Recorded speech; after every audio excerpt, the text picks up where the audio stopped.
Welcome everyone to the American Museum of Tort Law. My name is Melissa Bird and I am the executive here at the museum.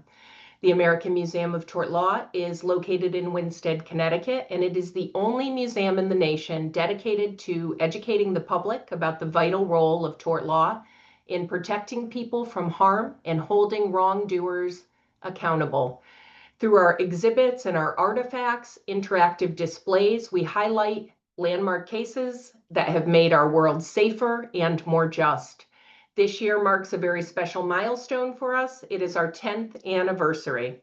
For a decade, this museum has welcomed visitors from around the country, including students, lawyers, activists, and citizens, all eager to understand how tort law can strengthen democracy by ensuring that people, not corporations, have the final say in the court of law. We are honored to host National Tort Education Day 2025. I'd like to take this opportunity to thank our generous sponsors for making this program possible: Klein and Spector, Bellick and Fox, Kafori and McDougall, Northwest Community Bank, the Nicholas Law Firm, D'Amico and Petanici, and Laboratories for Democracy, presenting the Youth Civic Challenge program. Your partnership ensures that civic education and access to justice remain alive and strong. Today's program brings together a distinguished panel of leaders and experts who will examine the forces undermining our civil justice system. Our speakers today are Professor David Vladeck, A.B. Chettle Chair in Civil Procedure at Georgetown Law, Douglas Heller, Director of Insurance at the Consumer Federation of America, Joanne Doroshow, Founder and Executive Director of the Center for Justice and Democracy, Pamela Gilbert, Partner at Cuneo, Gilbert and LaDuca, and we will also be joined by Ralph Nader, who is an activist, author, lecturer, and attorney. Before I introduce our esteemed guests, I just want to take this opportunity to encourage all that are watching to visit our website, which is www.tortmuseum.org. You can take a virtual tour. You can check out our online shop, which is stock full of iconic memorabilia. We have apparel, tote bags, and a fascinating library's worth of books, posters, and other literature.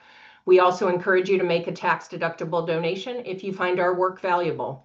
Let's get underway. We are going to begin with a pre-recorded video segment of Richard L. Newman, Esquire, former executive director of the museum, who will be reflecting on a decade of justice, 10 years of education, advocacy, and progress at the American Museum of Tort Law. Good afternoon, everybody. My name is Rick Newman, and I am the former executive director, the founding executive director, as it were, for the American Museum of Tort Law, which is one of the great national museums in this country. And the reason it's great requires a little bit of historic context.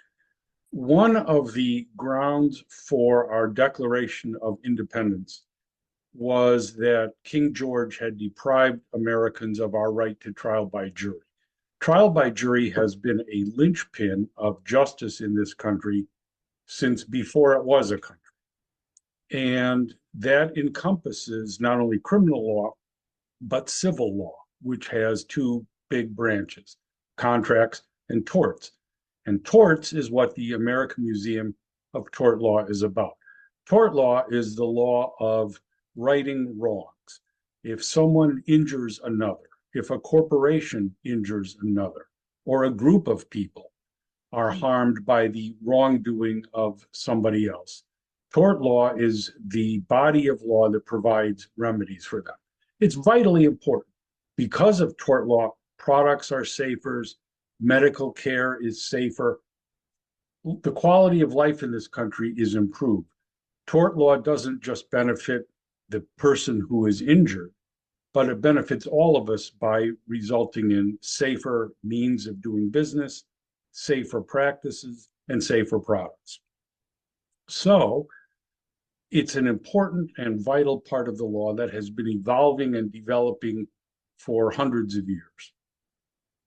In the 1980s, the 1990s, and into the 2000s, both the civil justice system, access to the courts, and tort law, the law of righting wrongs, were under considerable, constant, devoted attack. And you may recall some of the terms that were thrown around, phrases like frivolous lawsuits or runaway verdicts. These were cynical attacks that were not grounded in reality, but were efforts to do two things: undermine people's faith in the jury system and limit access to the courts and limit the power of juries. And this was a nationwide effort fought very often state by state by state in efforts to limit the amount of money that a jury could award, even in cases of catastrophic, horrible injury, to limit the access to court, to prevent witnesses from testifying. It was a real attack on the civil justice system. And so Ralph Nader, who you will be hearing from later, had the inspired idea to create the American Museum of Tort Law, which is aimed at educating and fostering public understanding of the benefits of trial by jury and tort law as a means of improving the quality of life for everybody. So the museum came to life when Ralph hired Eisterhold Associates, which is a nationally recognized designer of museum exhibits, and they did a masterful job in creating the exhibits that you see in the museum and that are also visible online about cases that have led the way in making life better and safer for Americans. Things like the Ford Pinto cases where cars would get rear-ended and explode into flame and kill people. Tobacco litigation. There's a whole string of them, which I'm not going to go into because you can see them all online or in person at the museum. And I really encourage you and your friends and your kids to come and see the museum or to spend time online learning about the exhibits here. It is a good counterweight to the attacks against the civil jury system.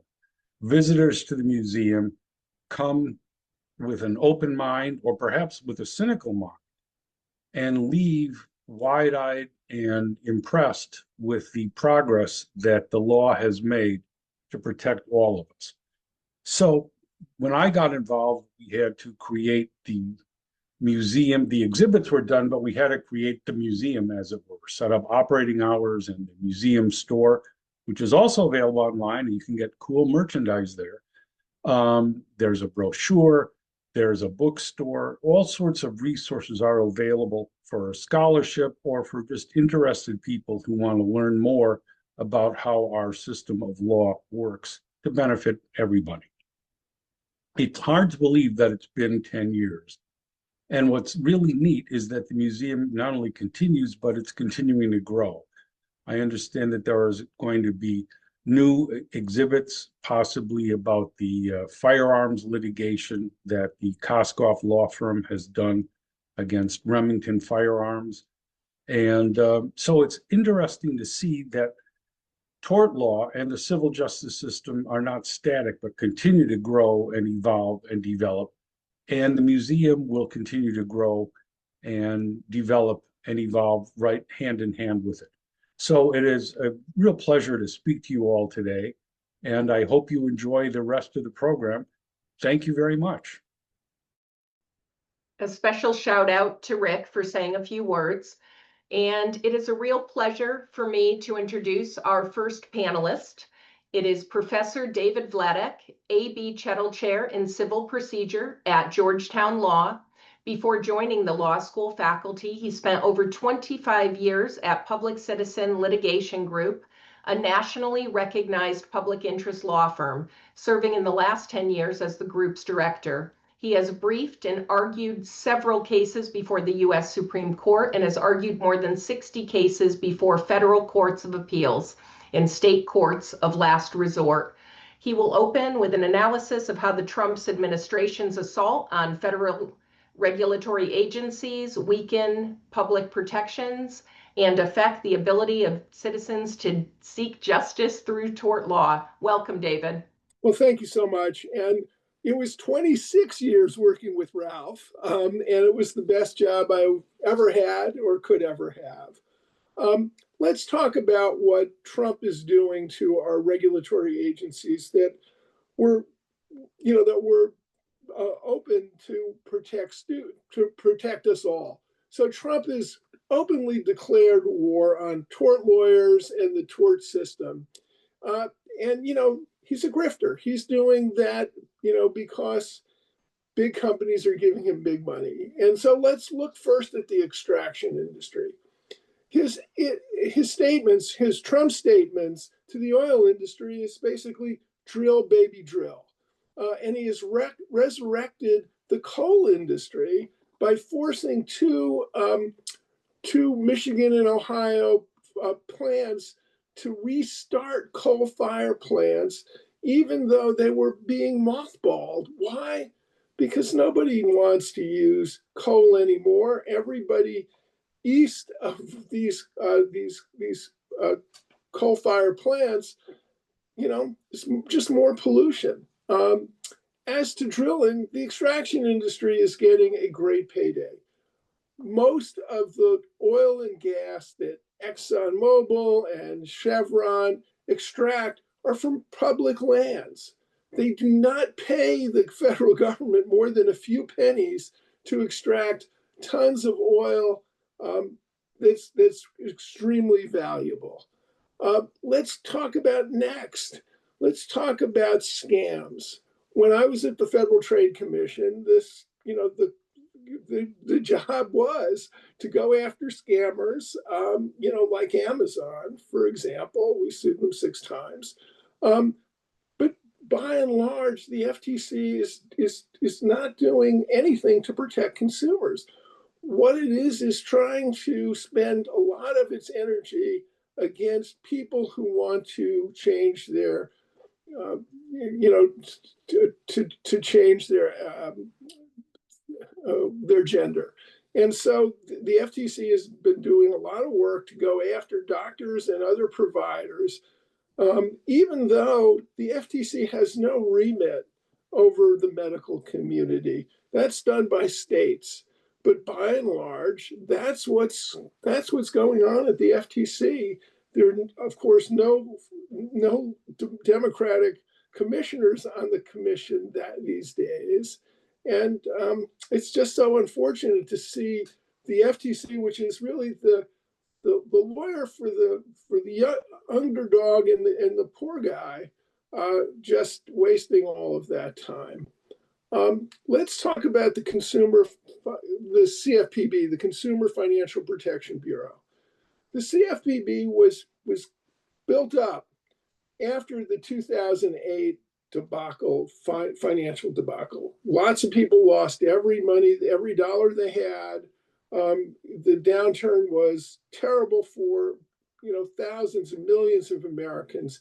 And the answer to this terrible time was to stand up the Consumer Financial Protection Bureau that would go after the financial scammers and return millions of dollars back into the pockets of those who were scammed.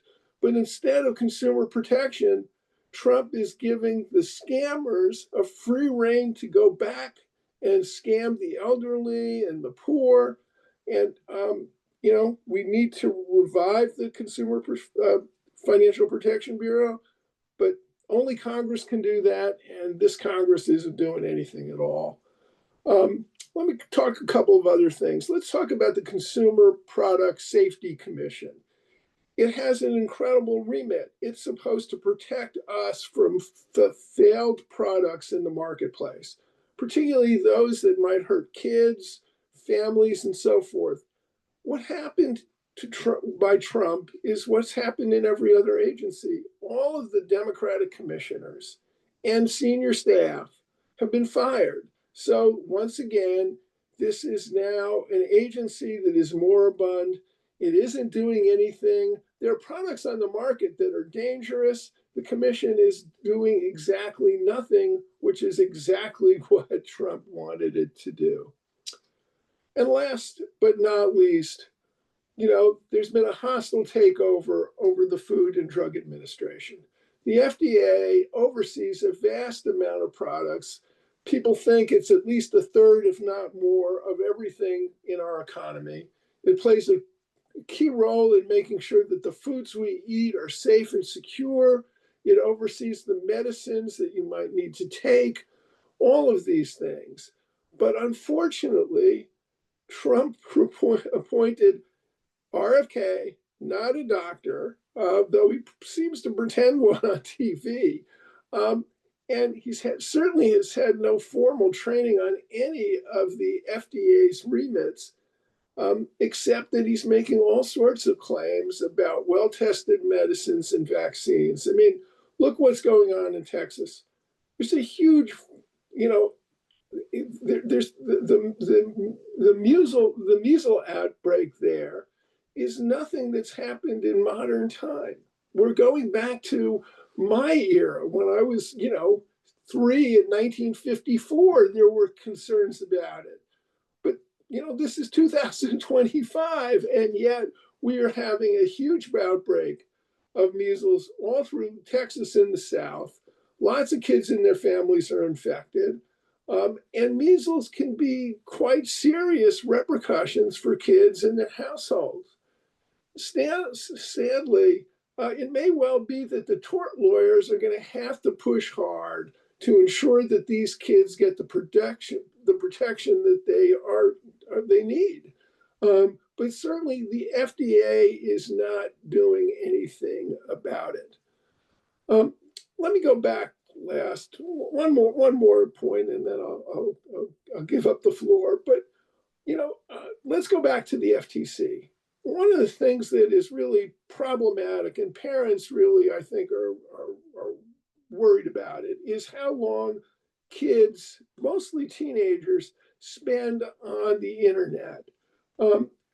26. So I think it's 26 AGs have filed suit against some of the platforms, mostly what is now Meta, but it was Facebook, for using algorithms to keep kids, mostly between the ages of 12 and 19, on the screens for hours and hours at end. And the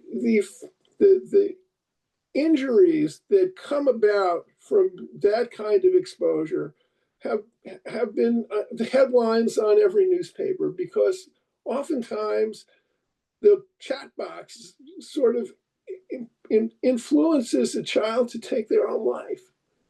Now, should the FTC be careful and investigate these kinds of issues? Yes, but they're not doing anything because Trump got a huge amount of money from the platforms in California, and the FTC has backed off from trying to protect the kids in a very difficult environment. So I'll stop here because there are other people who probably need to talk. But there is a real dissonance today between what our agencies were built to do and what they're actually doing. And by and large, you can't point to any agency that's doing anything that helps the American people. So I'll stop there. Thank you, David. We appreciate that. We are going to put it out to the floor to see if there are any questions for you. And for me, are there steps for us to rebuild consumer protections and even restore the CSPC's role in our current situation? I think a lot of people feel very helpless at this point,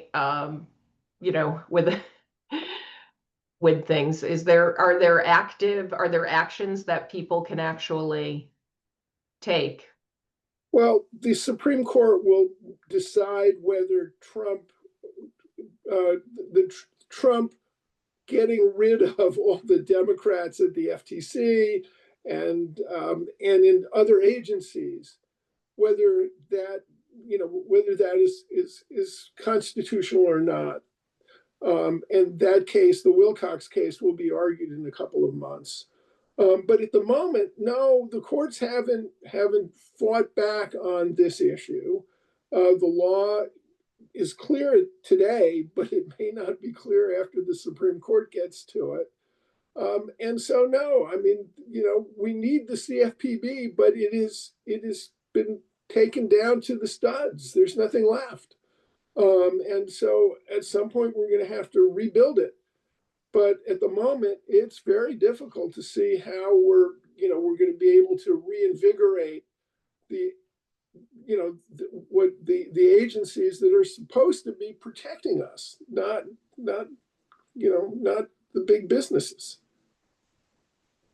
I always had a question about is tort law being applied to ICE agents overstepping boundaries with force against immigrants and mistaken citizens, and to what ends?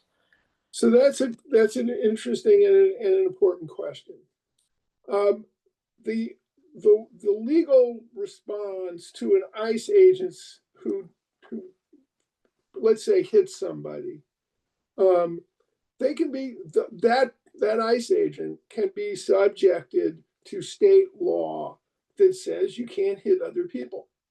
And although ICE says all of these ICE people are immunized from suit, that is not correct. If an ICE agent hits somebody just out of malice or something like that, they can be tried in state court. They can try to remove to a federal court, but the claim will still be there.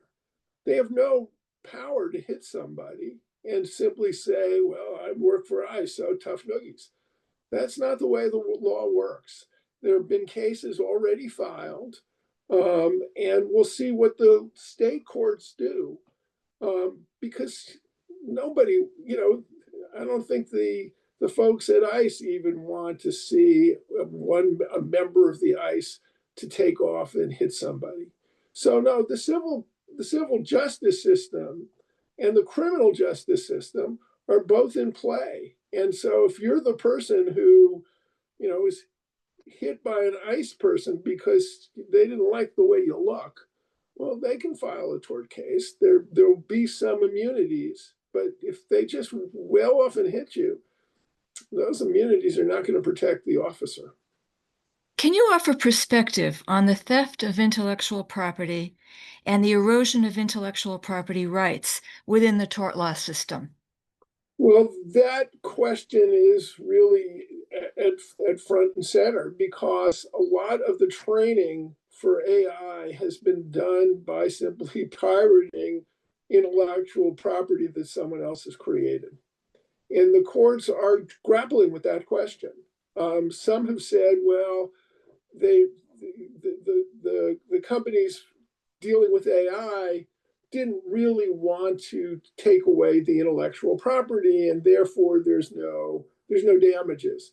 There are lots of other courts are saying, wait a minute, if you copyright something, you have protection, and somebody who wants to build an AI something or other can't just simply take away your intellectual property. So the courts it's the right question to ask, but the courts have not yet finalized who gets what and how. And the people who write books or write poetry or make movies, they're the ones who are being harmed, and they're fighting back. But we don't have a final resolution of how this is going to end. Do members of Congress have standing to challenge Trump's destruction of agency programs established by legislation?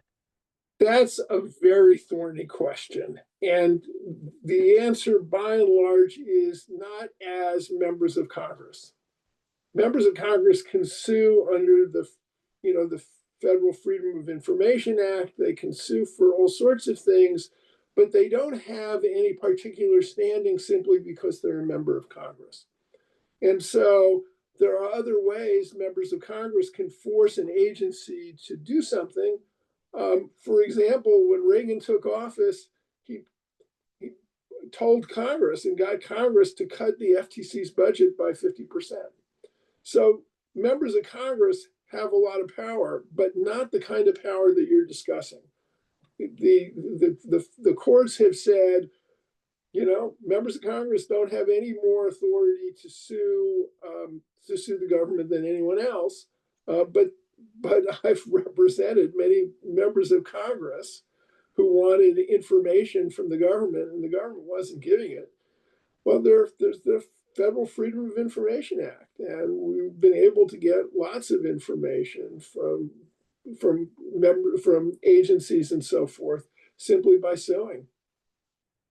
So my question is, don't these agencies, at least the four that you mentioned, and it's probably more, but the four you mentioned, don't they still have to obey the law based on the mission of the agency, despite the fact that Trump has put in people who are anti-mission of those agencies? Right. Well, the CFPB just doesn't have any employees anymore. So it's not helping the consumers that need help in the marketplace. So that's an issue. The Consumer Product Safety Commission, the Democrats have all been thrown out. As far as I can tell, that agency is moribund. It's just not doing anything. Some of the Republicans probably go to work, but we have seen no work. We've seen nothing that shows that they're doing any work. Some of the other agencies are simply doing things that are harmful to all of us. I mean, the EPA will say that pollution is no longer endangering us.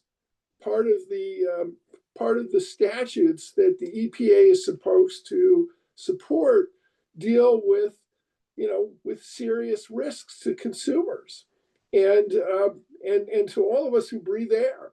And so up until this year, up until the Trump administration, the EPA has always said, yeah, there is an endangerment because our air is getting bad and we need to scrub it better. And this agency is saying, oh, pollution, not so bad. We're gonna lift the endangerment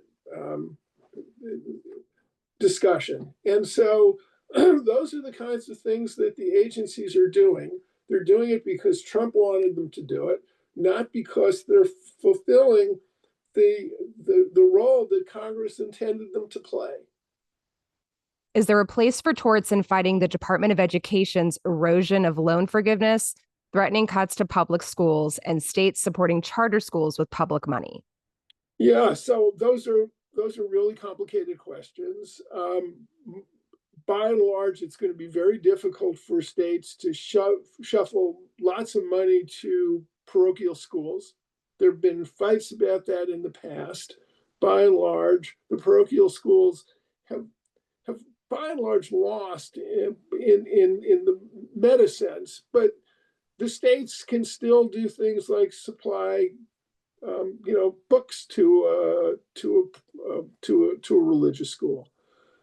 So I think in terms of the allocation of money, by and large, they're going to be stuck under the Constitution not to privilege religion. So supporting charter schools are more complicated because they're not necessarily religious.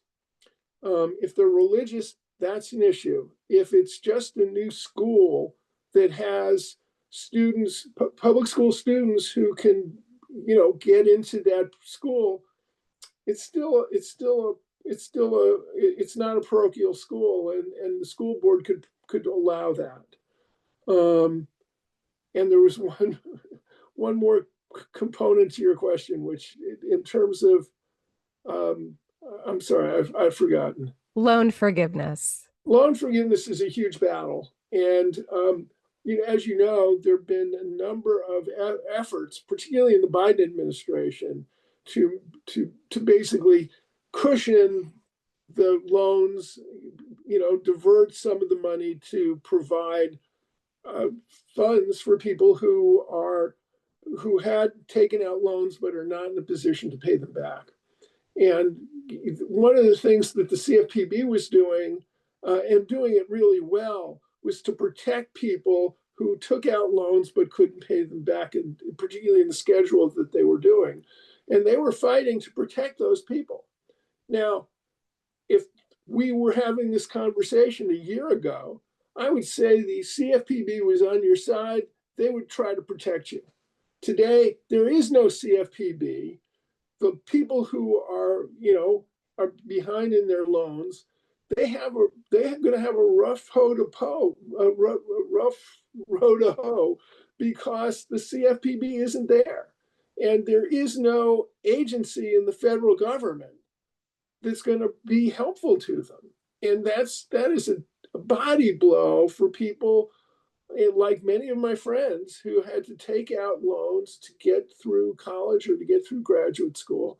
And now, their credit rating is probably going to go down. It's going to be a hardship for them, and for no reason at all, other than, the financial people are going to make a lot of money, and the people who had these loans and are not able to pay them back on time, they're going to lose. And that is the tragedy.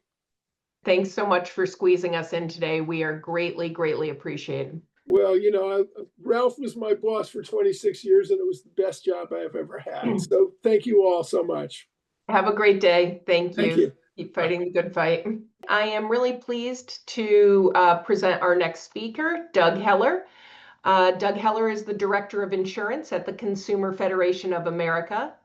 He has led many challenges to insurance company rates and practices, testified at numerous state, federal, legislative, and regulatory hearings, served as an expert in civil litigation, and authored many reports on U.S. insurance markets during 25 years plus of work on insurance public policy.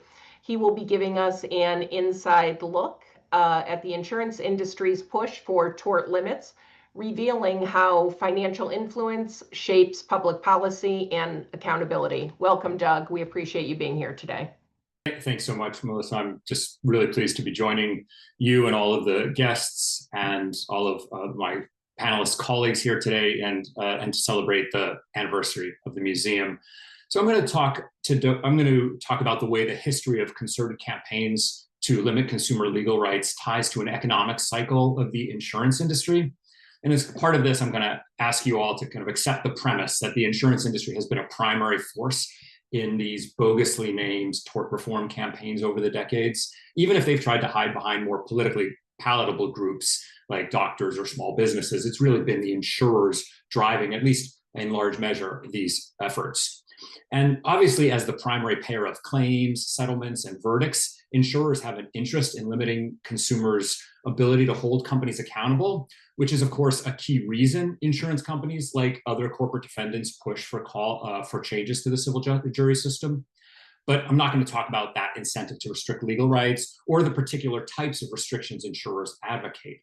I'm going to focus on something more like a meta-narrative, something entirely outside the courtroom that drives the efforts to diminish consumer rights inside the courtroom. And as you said at the beginning, Melissa, the insurance industry has a huge amount of political power. And I'm going to walk through a little slideshow for you all. And I call it wash, rinse, and repeat. And I'm going to talk about the history of how the insurance cycle has driven these campaigns against consumer legal rights, the ones that we're talking about right at the beginning of our meeting today. So let's start with the crisis that's going on right now for insurance consumers. You don't have to read all of these headlines. Just know that these headlines are just some of the many, many that we've seen over the last couple of years, having to do with the consumers struggling to afford home insurance, businesses struggling with property insurance, public agencies, nonprofits struggling even to find coverage in this market. It's a very tight market, very expensive market, and we're seeing both the increases in costs, the decreases in availability, and a diminishing of coverage throughout the country. We hear a lot about the crisis, the homeowners insurance crisis in Florida and California. In fact, this is something that's spread throughout the nation. And along with this insurance crisis, there, of course, is a huge outcry from consumers saying that they simply can't afford this market. And that creates a lot of pressure on politicians who need to come up with solutions, regulators too. The insurance industry has, for a long time, had a ready-made solution for those lawmakers. They say, well, the reason The reason that rates are so high, that the market is so tight, is because of those all the claims that we're paying, these escalating costs, and they say it's all driven by, as we heard at the outset, any number of public relations created terms, whether it's frivolous lawsuits or runaway juries. Nowadays, we hear about nuclear verdicts and something called social inflation, all of which are just these terms come up with by the insurance industry to distract from the problem. So the insurance industry has gone time and again to legislature and say, don't look over at our business, look at the consumer's legal rights as the driver of the problem and the crisis at hand. And so that's kind of the shape, not just what we're seeing today. And over the last couple of years, there have been these battles, whether it's in Texas, where we were able to push back and stop some efforts to dismantle the civil jury system this year, or in South Carolina, where it's going on right now, as in Minnesota as well. We saw a victory for the insurers and corporate defendants in Georgia, where they were able to win restrictions on legal rights in the midst of this insurance crisis. But I want to talk a little bit about how it happens. And I want to talk about something called the float. So the float is a term that Warren Buffett of Berkshire Hathaway, of course, not just one of the world's most famous investors, but one of the biggest investors in the insurance industry. Warren Buffett owns Geico, as well as, or I say Berkshire owns Geico, as well as several other insurance and reinsurance companies. And every year in his letter to shareholders, Buffett talks about how the insurance companies in his suite of companies are among his favorite investments that he's ever made. And I'm going to read to you from this year's, at the top of this slide, I'm going to read to you something he wrote about that, in which he describes the way the insurance industry works. He says it follows a financial model that is rare. He emphasizes it, very rare among giant businesses. He explains it's a money upfront, loss payments later model that has allowed Berkshire, his company, to invest large sums, the float. What he's telling us about the way the insurance industry works is, unlike when you walk into a supermarket and you pick up your can of peas and your fruits and vegetables and your box of cereal, you give money to the supermarket, but you walk away with something. When you go to the insurance companies, you give them all your money, but all you do is walk away with a paper and a promise that if you ever need them, they will pay. But in between, when consumers pay the premium and insurers pay the claims, they have this float, they have this money that they get to invest. And that is what's the rare element of the insurance business model. They don't give you an exchange of goods for the money, or services for that matter. They just give you a promise and they hold on to your money and invest it. And as Buffett explains, the insurance part of their business they calls underwriting, where they will eventually pay claims, that's generated $32 billion of profits over the last 20 years, which is about $1.6 billion a year on average. But their float has grown to $171 billion of investable money that they have at all times to make a return on. So if you think about, imagine that Berkshire Hathaway gets 5% of a return on that $171 billion, and you know that Warren Buffett and Berkshire get better than 5%. But just imagine that. That's about $8.5 billion of investment income that they get every year off of this float, the investment side of their business. That's 5 times more than they make off of the insurance side of the business, that $1.6 billion a year. In other words, they could not only lose that profit that they make on the insurance side, they could lose it several times over and still be a profitable business, because insurance isn't their business. Investing is the business of the insurance industry. That's where the money is made. If you go back to this 2005 letter 20 years earlier, he explains this distinction. He says insurers, when they make an underwriting profit, which is the profit from that insurance side of their business, that only happens, as he says, half of the 39 years that Berkshire has had insurance companies. So half the time they actually lose money on the insurance. And he says in the years that we actually make money, this float is better than free. We actually get paid to hold other people's money. You go into a bank and you get a CD, you give them $10,000 and they give you 3% on that. Well, they have to give you back money. With the insurance companies, you give them your premium. You're paying them for that, and they get to invest in and make a profit. But he makes a very important point at the end of this, and this, I think, has to inform the discussion that we see in capitals all the time. He says, in aggregate, the property casualty industry, the insurance companies, almost invariably operate at an underwriting loss. What that means is the insurance side of their business, take in premium payout claims, that's usually a loser. They don't care because they get to invest our money. There's that $8.5 billion annual return that I talked about. So that's a really important feature, because when I'm in capitals all around the country all the time, and especially in the midst of a crisis like we've been facing the last couple of years, the insurance companies say, how can you expect us to do business here in your state with consumers having so much power to extract so much in claims that we don't even make a dollar on our insurance business? They say it as though that's the point of their business, when in fact that's just a misdirection, because their business isn't about being profitable on the insurance side. Their business is about being profitable on the investment side. But the lawmakers and regulators have fallen prey to this game by the insurers time and again.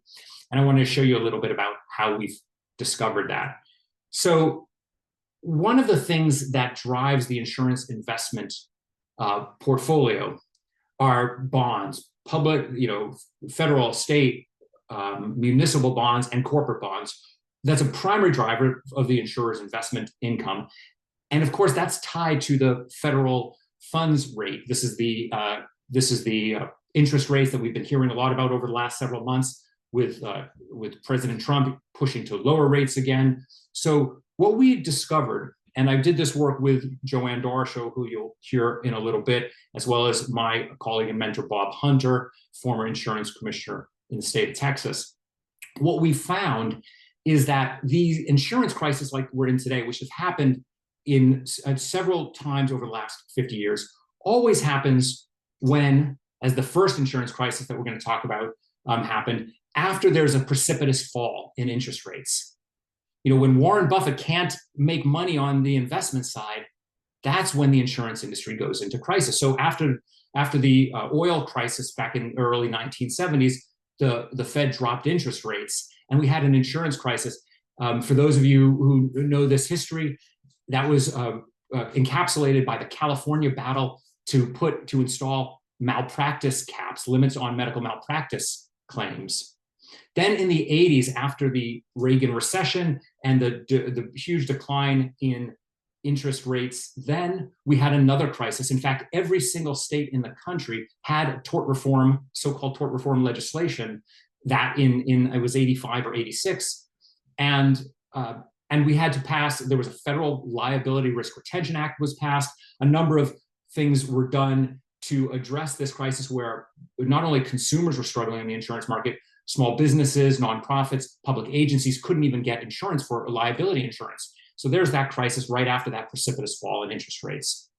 After 9/11, which also coincided closely with the tech bubble bursting, interest rates dropped again, and we had another crisis in the early 2000s. And here we are again in the wake of the pandemic's decline, the post-pandemic decline in interest rates, another insurance crisis. Now, I could actually do a slightly more refined map here and show kind of the smaller crises that kind of began but didn't take off, and they all also coincide with these declines in interest rates. You can see that it looks like every other decline in interest rates is where the crisis began, but we do see little mini crises in between. Now, we've studied this, and we think of it as a misdirection. The insurance industry says, hey, all these claims are driving the problem here. We need to do something to curb the claims, curb the losses, otherwise we can't do business. And what happens is the insurance industry shows their data. They show all of their losses. But what we found, when you look at their losses, there's a great resource within the annual statement of insurance companies that shows exactly how many losses they expect to have in a given year. And then they have to revise that data for 10 years.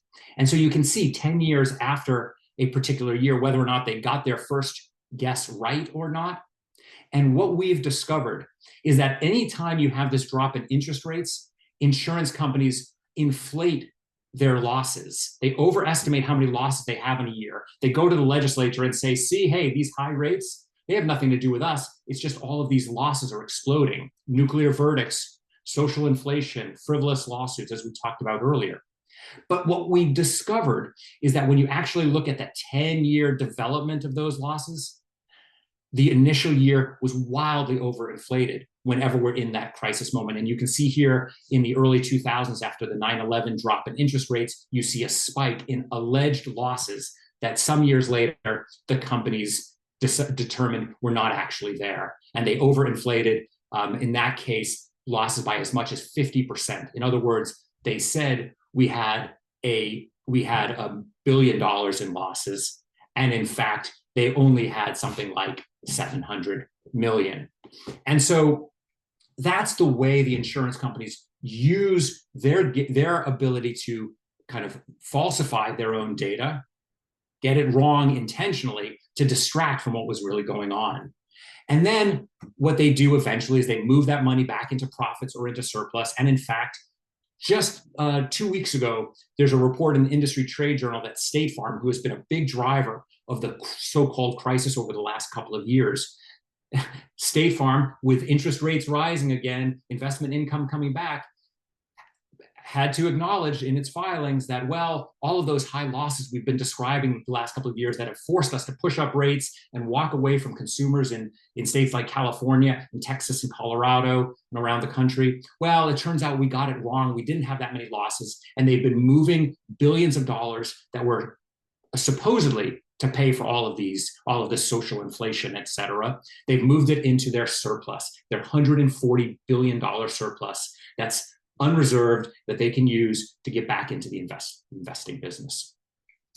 So what happens after we go through this cycle? Well, in some states like Georgia, there were these restrictions on legal rights that were passed. Other states, like South Carolina and Minnesota, the battles continue. But when the interest rates rise, the insurance industry is back to where it always plans to be, which is, as this special report indicates, investment income driving huge profits. A record high investment income in 2024, which, and as I highlight at the bottom, the industry acknowledges is driven by those rising interest rates.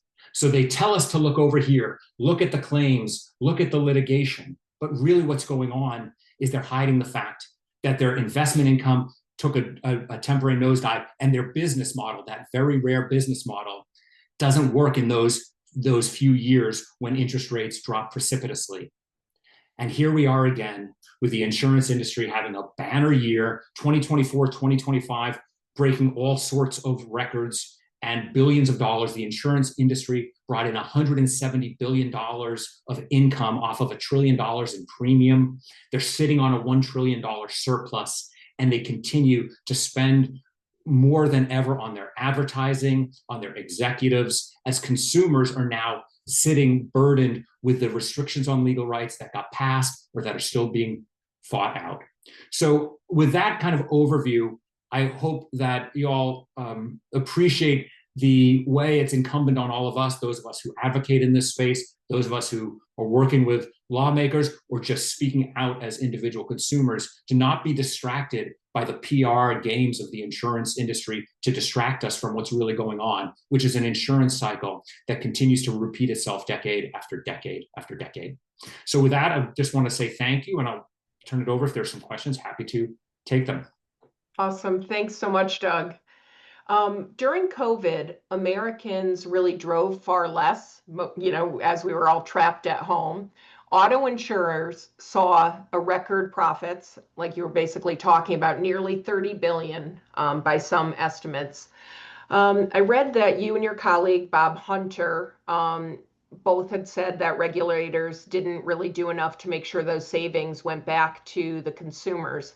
So I guess my question is, should states try to require insurers to issue those rebates? How do we stop that? And is that even, on the table where something like that could happen? Yeah, it's a great question, Melissa. Thanks. We did an analysis of losses during the pandemic, which car crashes were dramatically down. Mileage driven was down because most of us were stuck at home. And we estimated that because insurance companies continue to charge us premiums as though it was 2019 and we were all driving like we had pre-pandemic. And we made an estimate that insurance companies were overcharging, just based on actuarial data, by about $36 billion in that 2020 alone. Now, some insurance companies did give some back based on the pressure I think that we brought and some regulators brought, but not nearly enough. We estimate it was about a third of the amount that we overpaid during that period. Now, and for the most part, I think that efforts to get that money back those are over, those are gone. But a big lesson that I wouldn't say we learned, but we saw again, was that the insurance industry fought like mad, saying, "Oh, we can't give back money. You pay a premium, we set a rate." And sometimes the insurance industry loses, they have to pay out claims. You have a massive wildfire or a terrible hurricane. And sometimes the insurance companies do all right. And that's just the way it goes. We move forward. So whenever there's a need for consumers to get back money, the insurance industry say, no, that's not the way it goes. We're only looking forward. But they have a bad investment year like 2022, or a bit of inflation where we have, like in 22 and 23, where we had that really serious inflation. The insurance companies say, look at how much we lost last year. We need to jack up rates immediately. So they slow walk any return to consumers of their money, pocket the profits, but they are right to the regulator the moment they start to lose. It's a classic heads we win, tails you lose. And so our view is that we need to not only press regulators to do a better job with the rules they have, we need to press lawmakers to further empower regulators to make sure that insurance companies are justifying the rates that they're charging in the market. Have shareholders filed suits against insurance companies misrepresenting the true financial condition of insurance companies? Well, I haven't tracked those lawsuits, but we have been seeing a lot of concern bubbling up. And I do actually think there may have been some in Florida, but I don't have the specifics of the litigation. But what we've seen that's related to that, and either certainly deserving of more regulatory investigation, is the way insurance companies have been moving premiums out of their main business in order to show the appearance of losses, and then and taking profits through affiliates. And so as an example, what we've seen insurance companies do is essentially hire affiliates to do all of the work of the insurance company, overpay those affiliates for the work that they're doing, and then come back and say, well, look at our losses, we need to raise rates, we need to take away legal rights. So part of the push in Florida over the last couple of years that bolstered Governor DeSantis's consumer legal rights restrictions that were enacted there was a situation in which several insurance companies claim to have something in the range of $1.5 billion in losses over a few years, and the regulator in the state actually found, but kept quiet and did not publish, found that the insurance companies had actually moved money to their affiliates, and if you included the profits that the affiliates made, those insurers that claimed about $1.5 billion in losses actually had been profitable to the tune of about $700 or $800 million. In other words, they hid their profits, claimed losses, and determined that that was the basis for taking away legal rights. It's another form of that misdirection that I was talking about earlier. So again, I'm not an attorney. I defer to the attorneys on where the opportunities are to hold them accountable in the civil justice system. But as somebody who also focused on the importance of regulating these industries, what I am working for is to get regulators to take seriously not just the financial condition of the insurance companies, but the financial games that they are playing with our premium dollars. Knowing about this bait and switch and how the insurance companies always make record profits, can consumers negotiate a lower insurance premium, for example, in terms of homeowners insurance?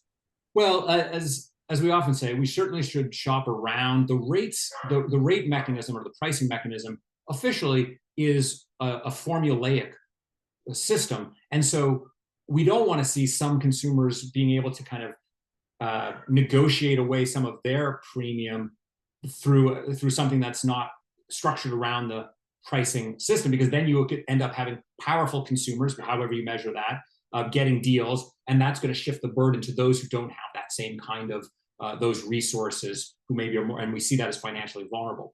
Where we really want to, so we do say shop around. You're going to see some savings, and there are ways to lower your rates, but that means you're going to be transferring, instead of transferring risk to insurance companies, people are taking it back on themselves, which is worrisome when the disaster strikes. What we really need, and I don't mean to be a broken record about this, what we really need is regulators to investigate the pricing policy. So one of the things that we found on the homeowners insurance market is that insurance companies will take two equivalent homeowners, call it the same house on the same street in the same neighborhood, and all the history of those consumers being exactly the same.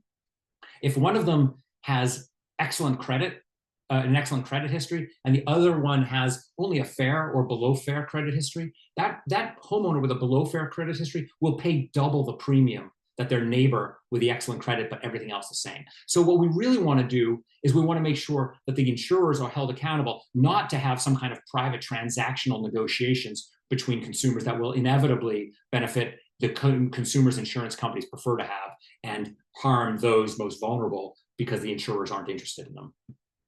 Where are the disruptors in this space? Can new players, maybe one that has a socialized business model, change the field? New insurers created to protect consumers? So we haven't seen many disruptors. We have seen this influx of the sort of fintech but insurtech companies that have shown up, and several of them have, if not failed, they haven't found their way in. They haven't found their way into really making sense. And part of it is you really do need a lot of capital to securely run an insurance company. We have been really concerned about the nature of the market, and I'll sort of tell you how I'm thinking about it right now, which is that insurance is this social good, right? The insurance companies, they want to slice and dice and price the market to make it most profitable for them. But for those of us on the consumer side, we're required to buy auto insurance. We're functionally required to buy homeowners insurance. Businesses need to buy insurance. You have a product in which the demand side is heavily regulated. And the supply side, folks say, well, just let competition play out. Well, that's not a free market. You start without a free market. So one of the things that I say is the insurance companies keep on telling us they don't want to serve certain communities or certain groups of people. How can we do business if you don't let us, chop up the market exactly the way we want? And I say, well, maybe we have to take them at their word. If they don't want this business, maybe we need to find different ways to fill it in. In California, we created a low-cost auto insurance program to provide a bare minimum auto insurance policy at a set rate so that low-income people can actually afford to be insured and not get pulled over and have fines and fees and their license taken away. We have these insurance markets of last resort for homeowners. And right now, those policies are very expensive and low quality. So we're saying, well, let's make them a high quality, affordable policy that could actually compete with this private sector that doesn't really want us. So often lawmakers say, well, we want to have a last resort, but we don't want it to compete with the insurance companies.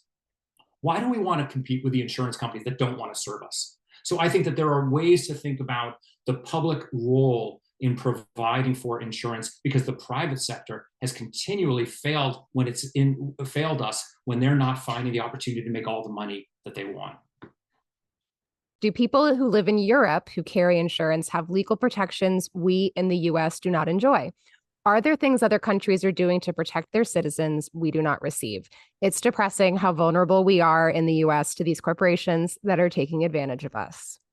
Yeah, so it's a great and fascinating question. I don't know much about the legal rights of consumers in Europe or elsewhere in the world, but I will say that on the property insurance side, homeowners, which is what is the crisis that so many people are feeling in this country right now, we've been looking at the way it's done in other countries, and in most other countries, the federal governments provide some kind of a backstop to the market. It doesn't mean it's a giveaway.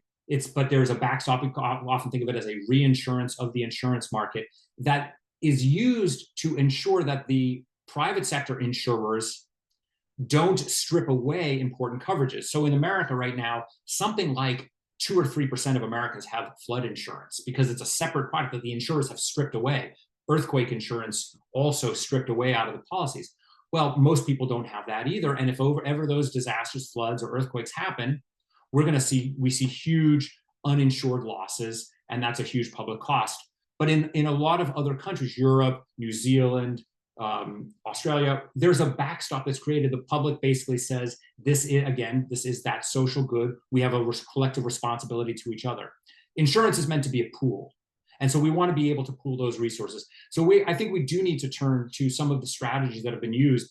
After 9/11, in 1 year, Congress created a free giveaway to the insurance, a free backstop giveaway to the insurance industry to make sure that insurers would go back and insure buildings on Wall Street. I mean, we literally took, in 1 year, Congress gave a bailout to protect Wall Street.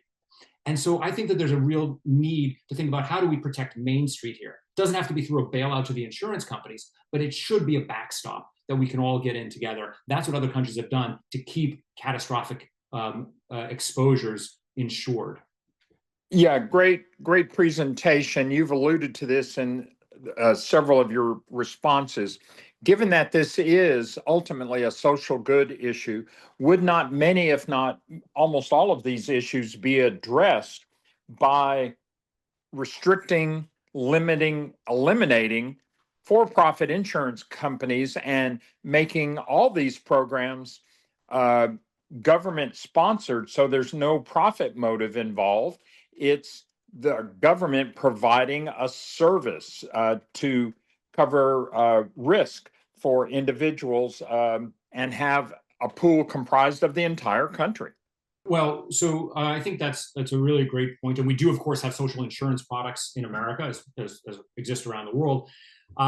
We have tried for decades to kind of rein in the private sector and still allow it to operate and take that risk through the private sector. And I mean, I think if you look around the state of governments today, it would be pretty devastating. In fact, very explicitly, we have a public flood insurance program that has been shut down, and there are people cannot renew their flood insurance right now in this public sector. So there is a volatility there. I don't want to dispute that. I think what you're saying reflects what I'm saying, is if insurance companies really don't want to serve us, we have to take them at their word. So we have these public insurers of last resort. We have the flood insurance program. We've tried we've tried to do this. I think that with imagination and determination, you could imagine some public insurance. It probably would serve people better if we removed this profit motive. In the meantime, in the political realities we're in, I think we also have to dedicate our time to better regulating the private sector that's there. I've spent the past quarter century up against the insurance industry lobbyists, and they are unrelenting, and their money is not stopping. So I want to make sure that we can be both conceiving, as you are, of this public alternative as it becomes more and more necessary, but still fighting for regulatory oversight of this industry that is so critical to economic security and community resilience in our country. Thank you so much. That was illuminating. And, I think we all, that's the one thing about just living right now in this particular time period. We all relate. It's every single subject is completely relatable. Okay, next up, I am welcoming Joanne Doroshow. She is the founder and executive director of the Center for Justice and Democracy and co-founder of Americans for Insurance Reform. She is also an adjunct professor at the New York Law School, where she teaches congressional consumer civil justice.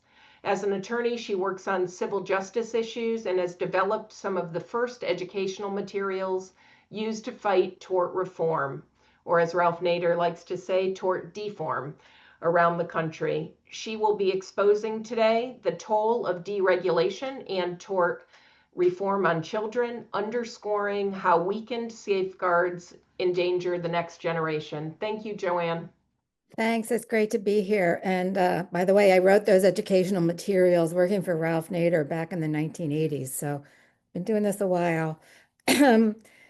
So I do run the Center for Justice and Democracy, which I founded in 1998. We are still the only consumer rights organization in the U.S. That works exclusively to protect the civil justice system here. And our opponents are large corporations and the insurance industry, as Doug has articulated very clearly.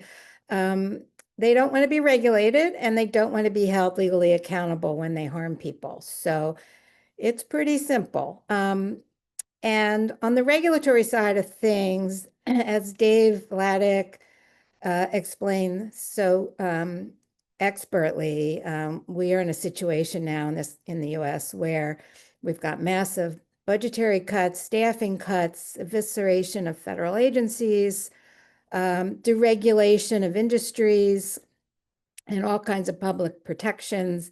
And then on top of that, we have state liability limits that have passed all around the country. And these things are all combining in very dangerous ways right now to harm people.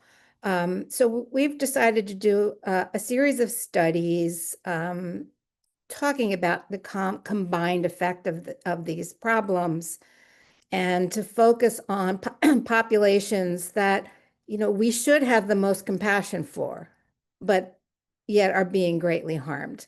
And so we started with children. And our recent report, which we put out a couple weeks ago, is called The Modern Warfare Against Children. You can find that on our website. It's centerjd.org, CENTERJD.org. And the next one we hope to release around Veterans Day is focused on veterans and service members. So look for that. But let's briefly talk about our kids report. So we basically looked at 4 general categories of things that are important to kids and harm: common chemicals, technology, everyday products, and medical harm. These are just a few of many, many examples of things that we could have explored in our report, but they do individually illustrate how decision-making currently has made children a political target in this country.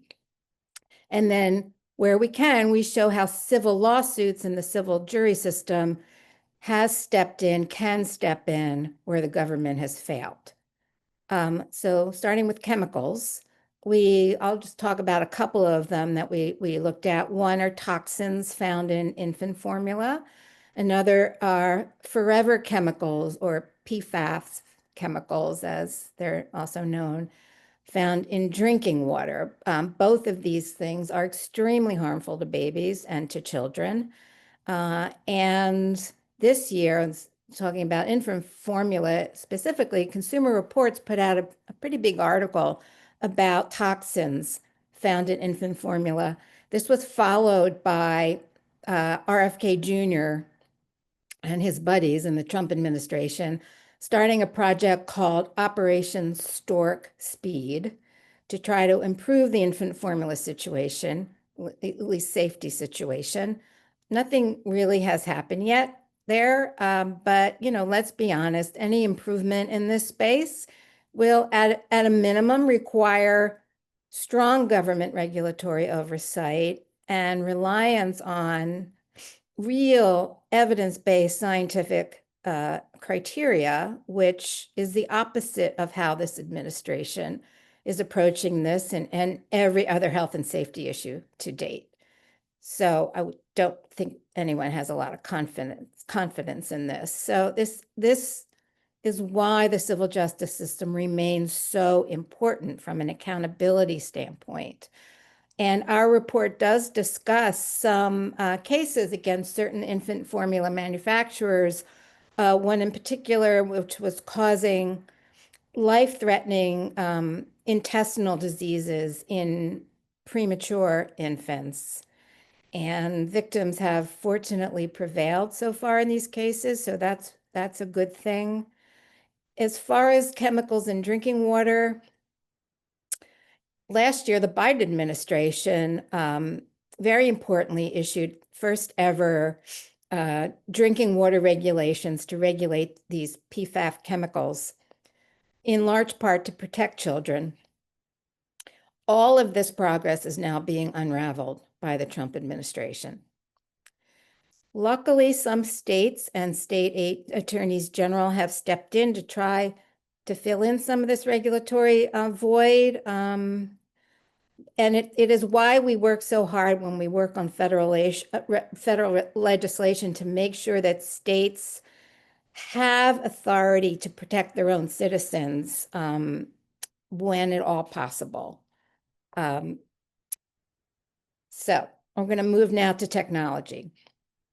Much to discuss in this space. Dave Vladeck talked a little bit about it. I'll just bring up a few points here. The last time a law was enacted by Congress to protect the online safety of children was in the late 1990s with a law called the Children's Online Privacy Protection Act, or COPPA. This was mostly aimed at kids under 13 and aimed at preventing the collection of data by website operators. But since then, the world has changed. Social media exploded, numerous tech developments have happened. So along with all of those developments have come some terrible harms: predator exploitation, suicidal content, illegal drug access, AI, and on, far beyond what COPPA actually addresses. So last year, on July 7th, the US Senate passed a bill called the Kids Online Safety and Privacy Act to update this law by an overwhelming vote of 91-3. Then it went to the US House of Representatives, and the US House completely caved to the lobbying by the tech industry, which didn't want this law and refused to pass it. And now we are really in a dangerously backward political environment when it comes to tech, and which that is now controlling not only the US House of Representatives, but also the White House, or vice versa, I guess you could say. So what makes this situation with tech even worse is that, unlike nearly any other industry in the US that creates harm, tech platforms are immune from liability for publishing user-created content under a law called Section 230 of the Communications Decency Act. That has kept a lot of litigation from happening against these companies.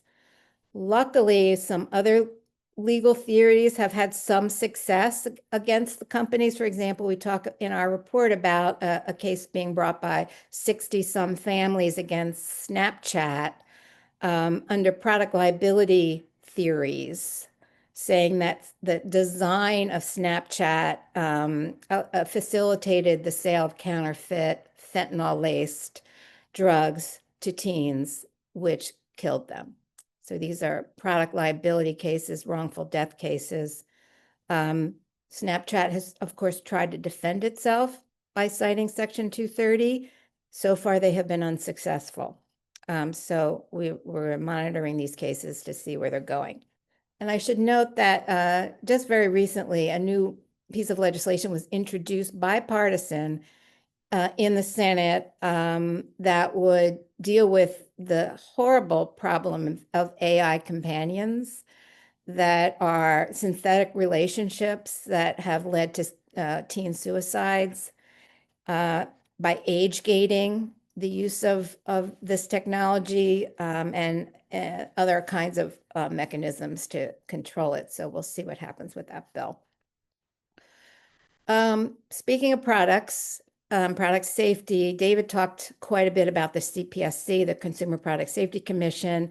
If you want to read some truly heartbreaking stories, read about the cases of babies and children dying due to unsafe nursery products and toys, which only came to the public's attention as a result of the data collected by the Consumer Product Safety Commission.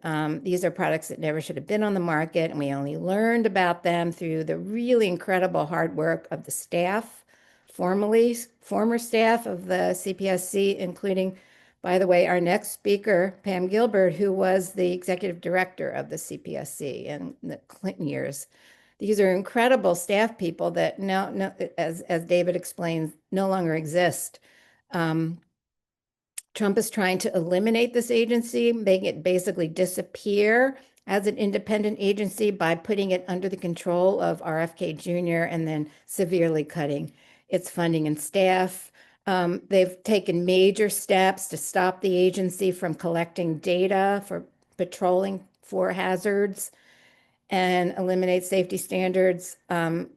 This is an area where civil lawsuits have become so crucial to protecting kids and holding companies accountable. There are a lot of examples in our report about some of those lawsuits. And one product we do also focus on are guns. The CPSC was always banned from regulating guns. And then in 2005, Congress passed a law that essentially gave the gun manufacturers broad immunity for any of the results of any kind of gun violence. Fortunately, there are certain exceptions to that law. One of them has to do with manufacturing defects. And in fact, many firearms are on the market with significant defects, and kids have been shot and kids have been killed as a result of these defects. And fortunately, parents have been able to bring some of these lawsuits against manufacturers for these defects. Another very important exception is any sort of violation of state marketing laws. So this was the basis for the successful lawsuit brought following the Sandy Hook school shooting. The manufacturer was violating Connecticut state law by marketing this particular firearm to male youth, and that was the shooter in that case. Similar attempt to try to hold the manufacturer accountable in the Uvalde, Texas school shooting, and that case is ongoing. And shout out again to the Koskoff firm and Josh Koskoff for bringing these really important cases. And then finally, I just want to briefly talk about medical harm in kids. The American Academy of Pediatrics has some pretty scary statistics about children harmed by medical negligence, particularly regarding medications or problems in the emergency rooms. Often ERs are not properly prepared for pediatric patients. And then circling back to the civil justice system, many laws have passed since the 1970s, not to protect patients, but make it harder for them to hold negligent hospitals and providers accountable when they cause harm, and including children. And while these are broad laws, some of them do have a disproportionate impact on children, particularly laws like caps on non-economic damages that disproportionately harm anyone who does not collect a wage, such as a child. In addition, 3 states have enacted laws that treat catastrophic brain injuries differently than any other negligence case, and force children and their families into a state fund in order to get compensation. And there have been enormous fiscal problems with some of these funds and other issues. So with that, I'll wrap it up. Please check out our study with a lot more detail about all of these issues. And thank you for listening, and happy to answer questions. Thanks so much, Joanne. What's interesting is earlier, or I should say last month, we just hosted a discussion at the museum with Mariah Blake, who recently published a book called They Poison the World: Life and Death in the Age of Forever Chemicals. She also mentioned the baby formula with the toxic substances. One of the questions that the audience asked was why there weren't warning labels already on, on these different baby formulas. Should companies be required to include warning labels? More broadly, how can we use tort law to ensure transparency and accountability when corporations are failing to disclose chemical dangers to families? Well, I'm not a medical or scientist, but a medical person. But warning labels obviously are something that the FDA could be instituting. Nothing is going to happen with this current government. I mean, the only thing that they are doing is deregulating. So that would include certainly not requiring any company to put a warning label on anything. You have to see what happens. As I said, this administration has started an infant formula task force called Operations, what is it, Stork Speed? I don't have a lot of confidence that this government is going to do it. I mean, basically, their approach has been hands off. The manufacturers give them voluntary guidance, but not mandatory requirements for anything. So, and yes, tort law can be used. There are cases in our report where where parents have sued infant formula manufacturers and succeeded, where it is obvious that the ingredients of the formula have caused life-threatening disease. Yeah, I was curious what private equity firms are having in the hospital administration. I know they're getting in all sorts of stuff like emergency rooms, and I was wondering what type of effect they're having on that, since they're always looking for ways for cutting costs. Yeah, that's a great question. This is a huge problem. Private equity firms are buying up medical practices, and with a business model of cutting costs and laying off staff, it has been having a terrible impact on patient safety.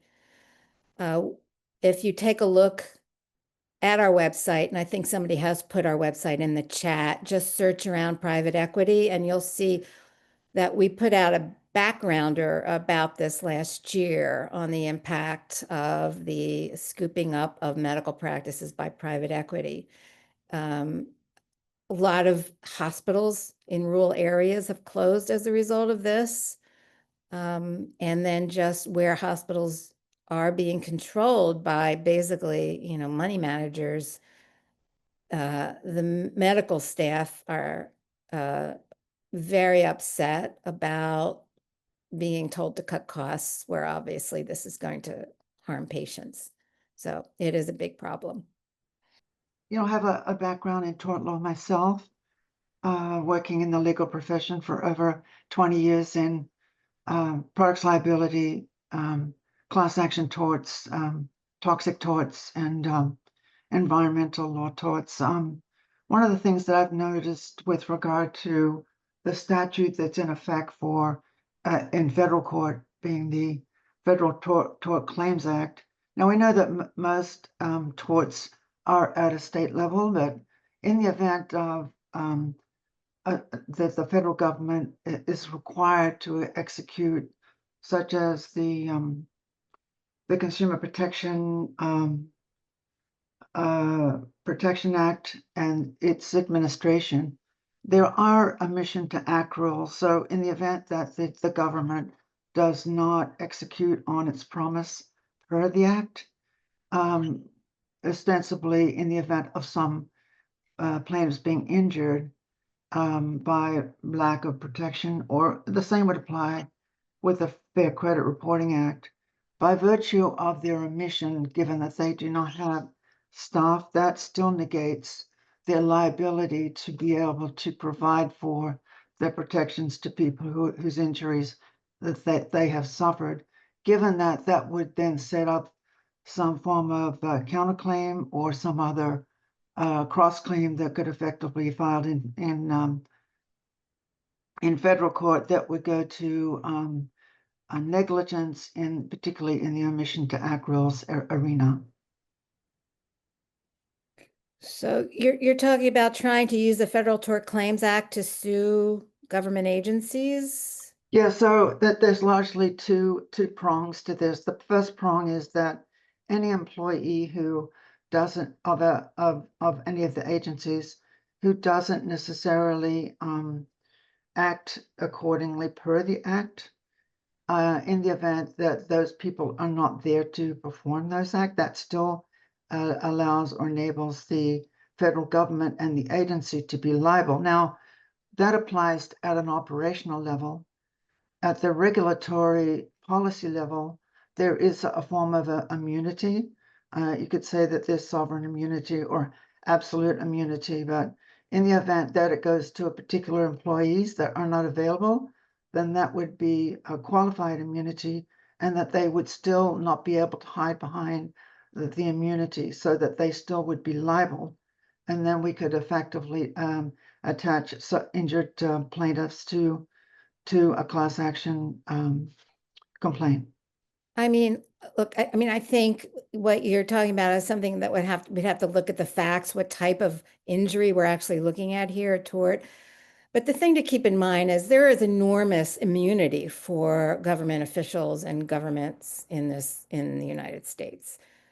There's sovereign immunity, there's qualified immunity. There's, law enforcement has a lot of immunity, and that's something that has gone up to the Supreme Court. The Federal Tort Claims Act was enacted back in the 40s, when there was no opportunity to sue the government for anything because of sovereign immunity. The king can do no wrong. This is a concept brought over from England. So Congress decided, well, what happens when there's a car crash with a government vehicle? Somebody gets killed. They should be able to sue the government employee for this. But, it's very, very specific as to what kinds of claims are allowed. There are some exceptions. And, the other big area, constitutional torts, Bivens actions as they're known, but there's been a lot of restrictions on the ability to sue under those. So without getting into sort of any more constitutional, legal analysis here, because I really am not the expert, I think you would have to, the only thing I could say is take a look at what specific facts, situations you're looking at, and see if it makes sense to even try to bring a case, because given all the immunities that do exist, you don't want to get caught filing a frivolous case that's not going to go anywhere. I mean, I think that's the best I could say. I mean, Pam who's coming up, may have a different take on this. Thank you so much, Joanne. I would like to welcome Pamela Gilbert. She is partner at Cuneo, Gilbert, and LaDuca since 2003, and she focuses her practice on government relations. She represents a wide variety of clients before Congress, the executive branch, and regulatory agencies. She is one of the leading advocates in Washington, D.C., working to protect consumers and preserve access to the civil justice system for both individuals and businesses, and ensure that Congress does not provide immunity to the fossil fuel industry for its deception campaigns about the climate crisis.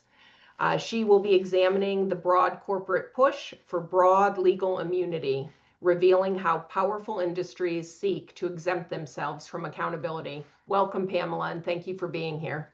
Thank you. Thank you so much, Melissa. Thank you to all my colleagues who went before me, all of whom I've known for many years and have been working with. So this has been a great session, and I'm very privileged to be part of it and not to be outdone by my colleagues. I too started my career in Washington, fighting to protect the civil justice system with Ralph Nader and in Nader connected groups. And so, and it's been a great career. I wouldn't trade it for anything, even though we're, fighting big, well-funded adversaries, and the fight never ends.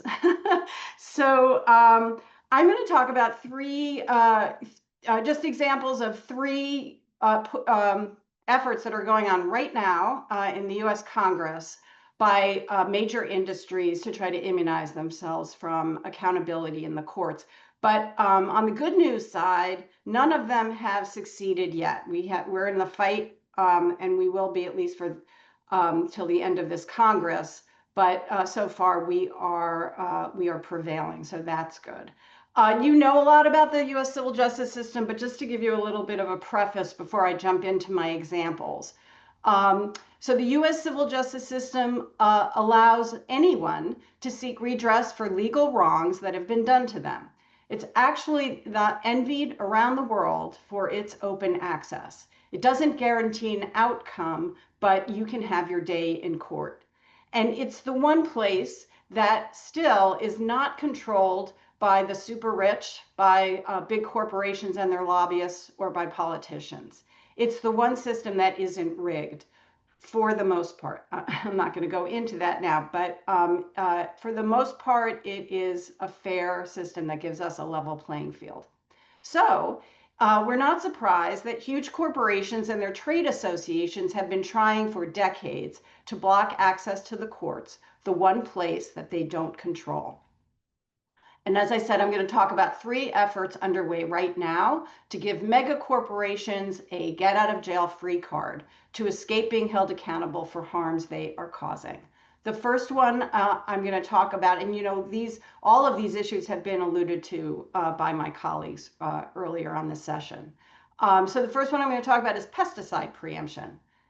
Tens of thousands of individuals across the country, ranging from ordinary folks working in their yards to farm workers who do it as their profession, as their work, have sued Bayer, the manufacturer of the pesticide Roundup, alleging that their exposure to Roundup resulted in cancers, including non-Hodgkin lymphoma, which is an often fatal blood cancer. Bayer might sound like an odd company to be owning Roundup. Bayer bought Monsanto a few years ago. Monsanto was the original manufacturer of Roundup. The cases claim that Bayer failed to warn of the dangers of increased cancer risks from using Roundup. In 2020, Bayer agreed to pay approximately $10 billion to settle many of these claims. But about a third of the cases remain unresolved, and Bayer has never admitted its responsibility. So in order to escape having to pay any more payouts, Bayer is running a multi-million-dollar full court lobbying effort in Congress to eliminate the remaining cases by advancing legislation that would require uniform national pesticide labeling that would be dictated by the Environmental Protection Agency, the EPA. The legislation would prohibit state and local governments from requiring different labeling, including warnings on labeling or packaging, from what the EPA requires. By taking authority away from states to require warnings on pesticides that are different from the EPA's required warnings, the legislation would immunize Bayer from any future responsibility as long as the warning labels complied with the EPA's rules. You might think, well, what's wrong with that? Shouldn't we have just one rule that the EPA, the expert agency, would establish? Well, so let me explain a little bit about why such a rule would be so harmful to the protection of public health. The bill would allow manufacturers to ignore safety concerns with their products that the manufacturers themselves are aware of. So EPA's approval of a label is confined to the information before it at the time of that approval, which often fails to capture the full range and nature of the harm from the pesticide. And new information constantly emerges. People may be poisoned by a pesticide whose dangers weren't previously known, or studies may show that the pesticide causes cancer or some other kind of harm. Or air monitors or human experience may show that the pesticide has a propensity to drift in toxic amounts to homes and schools. So while the EPA has the authority and duty to review that evidence, the agency is slow and under-resourced, leaving people in harm's way for too long. And as has been discussed, federal agencies can be captured by the industries they're supposed to regulate, and they can be captured by their political leaders, which is really what's happening now. The ability to bring lawsuits in state court under state laws provides an essential layer of protection for the public. It provides incentives for manufacturers to continue to monitor the safety of their products and ensure that their labels reflect the risks that are known to them, even if the EPA's rules haven't caught up. It also affords workers and others harmed by the pesticides an avenue for relief when, again, the manufacturers fail at their duty. When state tort law is preempted by federal law, as the companies are trying to do, the incentive to be safe disappears, and the manufacturers can't be held accountable even if they knew or they should have known about a health concern related to their product and they did nothing about it. Bayer has succeeded so far in getting the pesticide immunity that they're pushing added to an appropriations bill in the House of Representatives. But there is a strong grassroots movement, which includes, you may have heard about this, the Make America Healthy Again, or the MAHA moms, who are very opposed to Roundup. And so this grassroots movement is working to try to make sure that Bayer is not successful in the Senate and that we can kill this provision outright in the Congress. But, you know, Bayer is also trying to add this provision to a farm bill that may be passed by the Congress. In addition, the company is spending many more millions of dollars trying to pass the legislation on the state level. So the state legislation would prohibit the states from requiring pesticide labels that are different from the EPA's. So that would similarly shield the company from liability. So the fight goes on, but so far we are prevailing. The next issue I want to talk about deals with big tech, and this is artificial intelligence. And you may have heard about this or not, but earlier this year, in a stunning act of hubris, the Republican leadership in Congress attempted to pass legislation that would have prohibited states from enforcing any protections against artificial intelligence abuses for 10 years if those states also wanted to get money from a $1 billion federal fund for broadband access. And this money for broadband access is actually important to every state. So if they took any of that money, then for 10 years, they could not enforce or implement or pass any protections against artificial intelligence abuses. And that included statutes, but also enforcement in the courts. So it would have prohibited states from enforcing laws in a courtroom against artificial intelligence, immunizing the AI industry from any accountability for a decade. And also remember that this push for AI immunity is coming at a time when this new technology poses potentially vast and unknown risks and is essentially entirely unregulated by the federal government. So to block state legislation and enforcement when there's a vacuum at the federal level for 10 years, honestly, could be catastrophic. So just to give you some idea, already states have passed AI laws that protect against AI-generated explicit or pornographic material, against deep fakes that are designed to mislead consumers and voters, and against AI algorithms that cheat renters. States have also passed laws that require AI transparency and disclosure, laws that protect healthcare consumers, and laws that protect artists and creators. And similarly, and I think Joanne talked about this a little bit, consumers and parents have brought lawsuits over AI chatbots that manipulate and trick young people into risky behaviors and have even led to suicide. All of these laws, all of these lawsuits would have been swept away and blocked for a decade as a result of this moratorium. So, and furthermore, the moratorium would stop states and courts from protecting workers and consumers from AI harms that emerge, that we don't see now, but that emerge in the future, no matter how profound or widespread the harms are. It's really mind-boggling that this would have been proposed.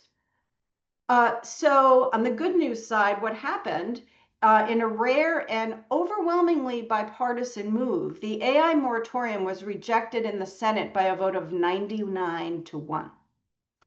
So there are a lot of reasons I won't go into for why this vote was particularly one-sided. It's not a sign that this particular vote would happen again just in that way. But I also have to say that the vote was in response to a very strong and bipartisan pushback from all over the country. So, for example, a bipartisan group of 260 state lawmakers from every state in the country sent a letter in opposition to the moratorium, and that was just about split between Republicans and Democrats signing that letter. Similarly, a bipartisan group of 40 attorneys general from all over the country wrote a letter in opposition. And a group of 17 Republican governors, just Republican only, led by Arkansas Governor Sarah Huckabee Sanders, also wrote a letter in opposition. So the moratorium is dead for now. However, Texas Republican Senator Ted Cruz is leading continuing efforts to shield the AI industry from federal oversight and from being held accountable in court. So we really must be ever vigilant. But I think that the 10-year AI moratorium was an overreach and not popular across the country, and that became clear. The third example I want to talk about is climate accountability. That was mentioned that I'm working on all of these issues, but I'm working particularly hard on this one. Fossil fuel companies have known the truth for more than 50 years. Their oil, gas, and coal products create greenhouse gas pollution that warms the oceans and atmosphere and causes sea levels to rise. The industry is also known that the consequences could be, this is their word, catastrophic.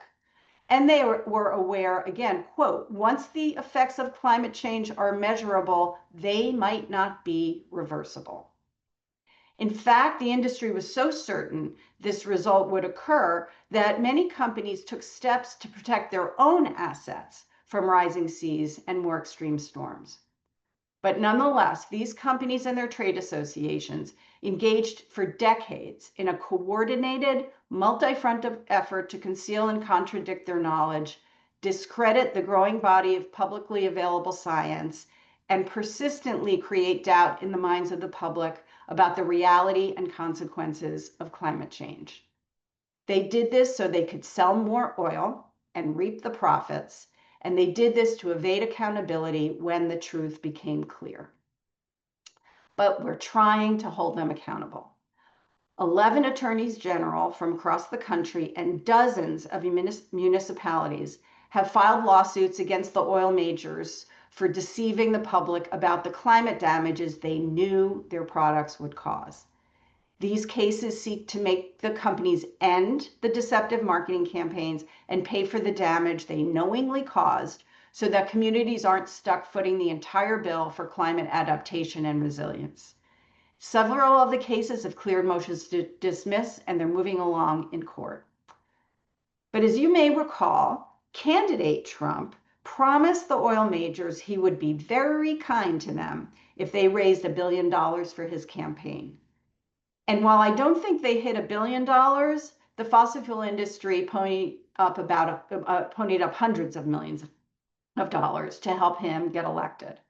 And the Trump administration has indeed been very beneficial to the fossil fuel industry to the great detriment of the planet. So we knew that the new administration would bring with it a big push for big oil immunity, and sadly, we were right. So this is what has transpired since the Trump administration came in. In April, Trump issued an executive order entitled Protecting American Energy from State Overreach.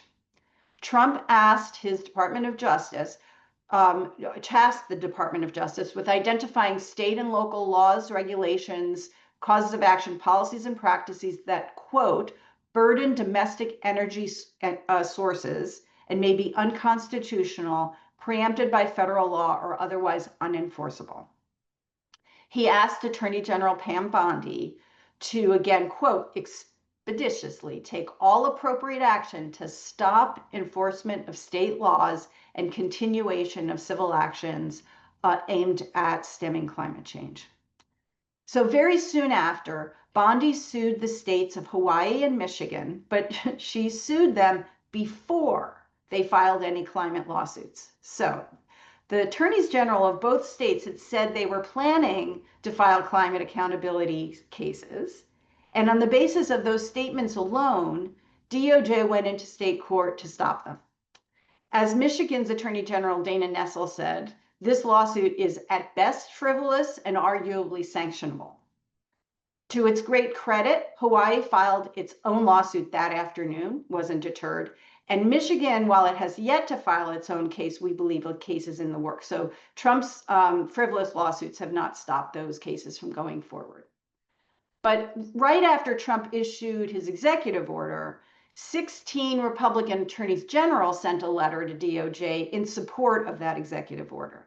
And the letter itself is essentially a blueprint for the different ways that lawmakers could immunize the fossil fuel industry from accountability.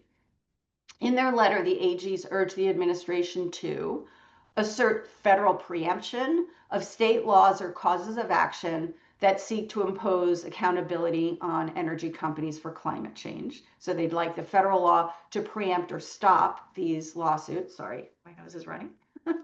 The letter asked the administration to restrict federal funding for states that seek to impose liability on energy companies for climate change. That's similar to what they tried to do with the AI moratorium. If you want federal money, you can't bring these actions. Also, to create a right of removal to federal district court for any of these lawsuits, and federal court is a friendlier venue for these defendants. They also asked the administration to lead an effort to pass a law. Joanne talked about this law that's called Protection of Lawful Commerce in Arms Act that immunizes the gun industry in general from liability. That law is widely condemned as one reason for the gun violence epidemic in the US, but these AGs are asking for the same immunity for the fossil fuel companies. And they also asked to clarify that the Supreme Court has original jurisdiction over lawsuits brought by states that are opposed to the climate accountability cases. That's an interesting request, very telling, because the oil companies really have been trying from the beginning to get this industry-friendly Supreme Court to put a stop to the climate deception lawsuits. So far, the court has not taken the cases, but there's a cert petition pending right now in the city of Boulder, Colorado's case. So we'll see what happens there. And one of the more bizarre attacks on the climate cases, Senator Ted Cruz, who you heard about before, he held a hearing in June focused on the claim that China is financing US climate litigation. Although there is not one single shred of evidence to back up this claim, and even Senator Cruz's lead witness at the hearing admitted that, this strange narrative continues to be pushed in right-wing media. And finally, we have seen legislation. So the first legislative provision targeting the climate lawsuits emerged in July. That is a provision that was added by Republicans to another House appropriations bill. It would prohibit Washington, D.C.'s Attorney General from spending any money to litigate its own climate deception lawsuit, which, by the way, has moved along and is in discovery. There's no counterpart to this in the Senate yet, and we're fighting very hard to protect Washington, D.C.'s case, but that is now pending in Congress. So there you have it. Big ag, big tech, big oil. Three of the most high-profile examples of industries pushing to immunize themselves from being held accountable by the legal system that everybody else is bound to. They want to be above the law. And they're not the only ones pushing, but I thought that they were good examples to give you an idea. And so with that, I'm going to stop and happy to take questions. Thanks so much, Pamela. I have a question. If companies like Bayer succeed in blocking state lawsuits through federal preemption, what does that mean for public safety and consumer rights? And how critical is state tort law as a line of defense for public safety? So great question, and really devastating if they get their way. So folks should realize, and I think all of us have alluded to this, most lawsuits over harm to people, which, you know, from pesticides, from artificial intelligence, from all of the topics that we've been talking about, are brought under state law. There aren't federal counterparts to those laws. That's kind of by design. The state courts are good places. They're closer to the people. They're closer to the incidents that happen. So there are good venues to bring these kinds of cases. So there isn't a counterpart. There isn't a federal cause of action. If you're injured by a pesticide, believe that it caused your cancer, and you want to bring a lawsuit for damages. If you're not allowed to bring that in state court under state laws, you're out of court. You can't, there is no private right of action on the federal level to bring that case. And so these industries know exactly what they're doing when they're pushing for immunization from state laws blocking state laws, preemption of state laws. All of those are different words and different routes to the same end, which is no accountability in court. Thanks, Pam. And I just have one more question. You've pointed out that the proposed federal moratorium on the AI liability would have blocked state laws protecting consumers and even children for a full decade. So we are already seeing lawsuits over AI chatbots that have manipulated and harmed young people. How dangerous is this push for blanket immunity in emerging technologies? How can tort law adapt to protect the public from future AI-related harms, if you think it can even keep up? And what really happens to the families or the workers that are harmed from these technologies? So those are huge questions. Yeah. I'll try to make a more bite-sized answer. You could have a whole day on this. But extremely, the AI moratorium, extremely dangerous. And, you know, the backlash to it that was so strong and bipartisan, I think, shows that people are afraid. It doesn't matter if you're liberal or conservative or Democrat or Republican, it doesn't matter. People are afraid and worried about these new emerging technologies that we barely understand and yet seem to be everywhere. What is it? Everywhere, everything, everywhere, all at once. You know, having that avenue to go into state court is very important. I will say that in the particular situation of tech, Joanne talked about this. Congress already did a lot of damage, and they passed something that is referred to as Section 230. But Section 230 makes it very difficult to sue big tech over harms that occur over the internet. And there are a lot of efforts, and they're bipartisan, to either completely eliminate Section 230 or seriously pare it down so that it doesn't get in the way. So there are lawsuits over the harms that, for example, artificial intelligence has been doing to consumers, to workers, all across the country.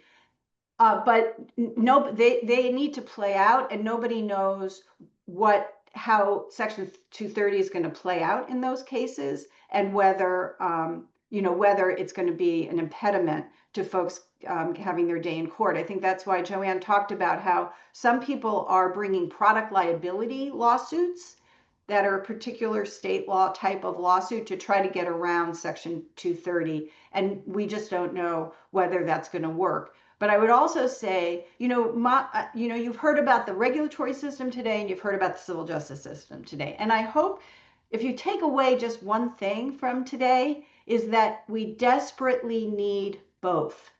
They both play different roles, and very, very important roles. So if you take away the regulatory system or seriously weaken it, we do have the civil justice system, but it can't do everything that the regulatory system does. And similarly, same thing. If you took away the civil justice system, you have the regulatory system, but it's not a substitute. So you need both. But I would say that in the area of emerging technologies, that the civil justice system is better than the regulatory system. The regulatory system is very slow to act, and it has a lot of take public comment, and there's a lot of barriers, some for good reason, but it's a slow process. It doesn't keep up with the times very well.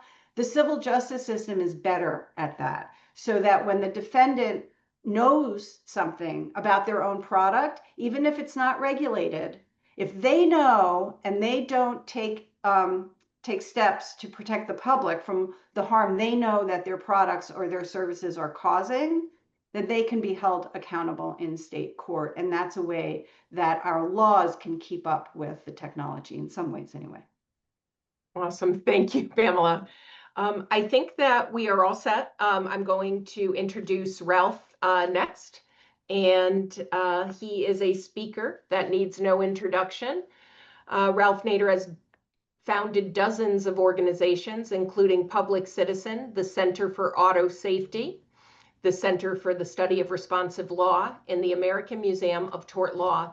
He has played a pivotal role in advancing auto safety, consumer, and environmental protection laws.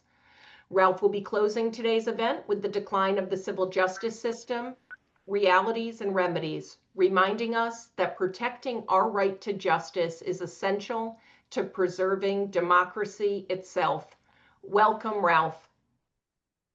Thank you, Melissa, for bringing all of us together. I want to really thank Rick Newman and David Vladeck, Doug Heller, Joanne Dorshow, Pamela Gilbert for their presentations. They're among the heroes of the barricades that have to be built against the destruction of one of the greatest private law rights in America, inherited from England centuries ago, which is the right to sue a wrongdoer in open court with a trial by jury, guaranteed in the Seventh Amendment to our Constitution. I want to talk reality here and how to beat back the dismal reality. The fact is that tort law is greatly underutilized. Well over 98% of people who are wrongfully injured, whether by toxics, product hazards, unsafe pharmaceuticals, a whole range of others have been discussed today. The vast majority never go see a lawyer. The vast majority may not even know what their rights are. And the vast majority often do not even know that they've been injured wrongfully, such as in medical malpractice or being exposed over the years to some toxic chemical in the drinking water or in the food supply or in the air. Now, underutilization has consequences. As my father told us many times, if you do not use your rights, you're going to lose your rights. Because those who want you to lose your rights, here the corporate lobbyists who don't want responsibility for their wrongdoing, they never stop attacking the tort law or the law of wrongful injury and the civil justice system. It's very profitable for them to attack it. The corporate lawyers make money as lobbyists for legislatures and regulatory agencies. And the companies, of course, when they don't have to pay for their enormous damage or less than they should pay for their enormous damage, like in the opiate marketing cases, they keep profits. So we have to remember that it all starts with us at the grassroots, because these lawsuits only start when a wrongfully injured person wants to utilize their rights and they go to a lawyer. Without the plaintiff, there's no lawsuit. There's no civil justice system. So we want to talk about the people's role here. In addition to the underutilization of tort law, which weakens it, there's a precipitous decline in jury trials. And some observers have said jury trials are on their way to extinction. Joe Kitchett, a leading trial lawyer in San Francisco area, once said to me, 98% of lawsuits filed under tort law are settled. And everybody knows it in advance. The plaintiff lawyers, the defense lawyers, the corporations, the insurance companies. And he used the phrase, sue and settle, sue and settle. Well, when you don't have trials and you don't have verdicts, what happens is, first of all, fewer people understand their responsibilities to participate in juries. And as a matter of fact, the only civic duty in our Constitution is jury duty. They have plenty of rights, the Bill of Rights, but very few duties. So what happens when you don't have trials, you have less compensation for wrongfully injured people, families, children, patients, workers. You have less disclosure because, as was just pointed out by Pam and Joanne, when you have disclosures publicly, the media picks it up because it's in a court of law. They feel safe about doing it. And it comes to the attention of lawmakers at the state and federal level and to regulators. For example, back in the 60s, there were cases against the tire manufacturers in Akron, Ohio, and the disclosures by the lawyers, remember, this wasn't the regulators or the lawmakers, the lawyers forced the disclosure of defects that were brought to the attention of Senator Gaylord Nelson from Wisconsin. He went on the Senate floor, and the result was the Tire Safety Act that was passed and is still in effect. So you lose that kind of input, and then you lose the deterrence. Companies hitting the pocketbook beyond their insurance are going to be more aware.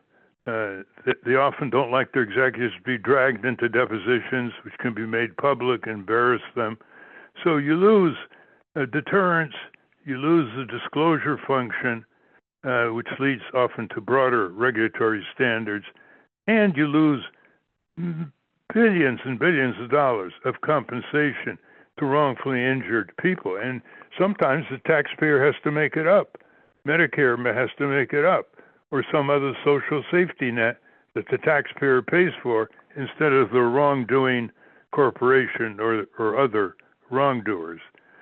The other problem with the tort system is that when thousands of people are injured in the same way by the same product, but they don't qualify for a class action because of all the procedural obstacles and bad decisions that have obstructed class actions, they go to a tort lawyer and they think they're going to be represented in a trial by jury if it's necessary. But there's a federal rule for alleged deficiency that consolidates these cases, like the Boeing cases were consolidated in Chicago, even though families lost their loved ones from all over the country and the world. And when this is consolidated, a chief lawyer is chosen to be sort of the major domo by the judge. And this chief lawyer is often very, very experienced in settlements. He knows, or she knows, the corporate defense lawyers. They've known them for years. They probably play golf together. And sooner or later, sometimes in a few months, sometimes many years, the defense lawyers threaten to delay further the case going to trial. And many judges, unfortunately, don't like to preside over trials. Hard work. So they encourage mediation and cases. And before you know it, these plaintiffs have lost, or next of kin have lost, their right to a trial and jury de facto, not de jure, de facto. By the way, the defense lawyers game the system, often with supportive judges who are very coercive sometimes in pushing people into mediation. And then when the deal is struck, let's say, in mediation, there's often a gag order, and so the plaintiffs cannot speak out about it ever, and it further protects corporate wrongdoing and culpable executives. So the problems in terms of what do we do about all this? Well, Shane Inspector, a product liability lawyer in Philadelphia, he is trying to reform the system of mass torts, but he's not getting anywhere. Elizabeth Birch, a professor of law at University of Georgia, she's coming out with a book on mass tort litigation, and it is going to be critical of it.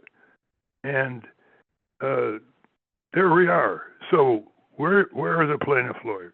Well, they usually lobby against tort reform in the legislature, but they can do much more. They have not invested enough in protecting the civil justice system that their predecessors and they have helped build and expand in terms of new torts and protecting the system. Lawyers and attorneys are two sides of the same coin. When you are admitted to the bar, you can call yourself an attorney at law, and you can attorn for clients. That is, you represent individual clients. But you also have to adhere, or should adhere, to professional ethics, which oblige you to look out for the overall administration of justice in the area you're working in. And that's where the plaintiff lawyers have fallen, and they have not risen to the occasion and to the relentless corporate attacks in one state legislature after another. In some states, they don't have much left to attack. They've won so many. Texas is one example, where they not only funded the lawmakers, but they funded the judges on the Supreme Court who, under Texas law, run for election. And they were flooded with money by the tortfeasors lobby, the insurance companies, oil companies, and others. So the responsibility of the plaintiff lawyers can be detailed in the following exciting ways. First of all, civil justice access by wrongfully injured people. If you had a poll, it would be overwhelmingly positive. You have conservatives and liberals, and they bleed the same way, right? Doesn't matter whether they're in red state, blue state. When they are wrongfully injured, they want justice. They want compensation. They want a cessation of the wrongful behavior. So the plaintiff lawyers have to confront the rollback of tort law in recent decades, caps on damages, restriction on evidence that can be put into trial, restriction on juries, and the worst one was loser pays. In other words, if you sue General Motors and you lose, you got to pay General Motors lawyers. You go bankrupt that way. I mean, who's going to take that risk? Because in our system, we have contingent fee. You go to a lawyer, the lawyer says, if I win for you, I'm going to get a big chunk, 30, 40%, sometimes too much they get. If I lose, you don't have to pay me anything. That's the contingent fee, which has been called the key to the courtroom door, and has allowed the flowering of an expansion of tort law. So here's what the lawyers can do. Number one, there are about 60,000 practicing tort lawyers in the country, and they're in one community after another. So let's say, as lawyers, not as attorneys, as lawyer citizens, they want to educate the public about their rights under civil justice. And they decide to speak to about 1,000 people a year in small groups, or they can speak to a high school auditorium class. Corporations do that all the time. They can speak to a labor union gathering. They can speak to a citizen gathering. They can speak to service clubs. It doesn't take much to reach 1,000 people. Now, when you have 60,000 lawyers, each reaching 1,000 people a year, do you know what that adds up to? Well, if they reach 10 a year, that's 600,000. If they reach 100 a year, that's 6 million. And if they reach 1,000 a year, 1,000 times 60,000 is 60,000 people. And it helps everybody, including their own practice. But very few people do that. The second thing they can do is emulate the insurance companies who have started lawyer abuse civic organizations, their front groups, to go to the legislature and say, hey, we're not corporate lawyers. We don't have an axe to grind. We think there's lawsuit abuse, these ambulance chases and frivolous lawsuits. Well, a lot of these groups can be started, and they're small. You don't need more than 2 or 3 full-time people in each state to really reflect public opinion, armed with all kinds of humane evidence and cases to have an impact on the media, legislature, and regulators. Well, they should do more of that. I think they once supported one in Texas, and for a number of years there were 2 people there in Austin. They're really effective as a voice for people at risk or wrongfully injured people. The third thing they can do is resurrect what they started years ago. It's called the People's Law School. And you can't believe how successful this was. They would have people sign up, very inexpensive, for about 6 or 7 seminars, each one of them on a particular area of law. One, of course, would be tort law, another would be contract law, another would be housing law, landlord-tenant, etc. And it was successful in many communities, and then for some reason it just petered out. But I still have on my shelf the People's Law School Compendium, and it's about 8 inches high, full of information to bring the law to the people. And that can be expanded in terms of adult education classes at community colleges. And another thing they can do is, this is something that they have to recognize. What mobilizes tort lawyers in a city? It's usually 1 or 2 tort lawyers who basically drop what they're doing and spend some time mobilizing their colleagues.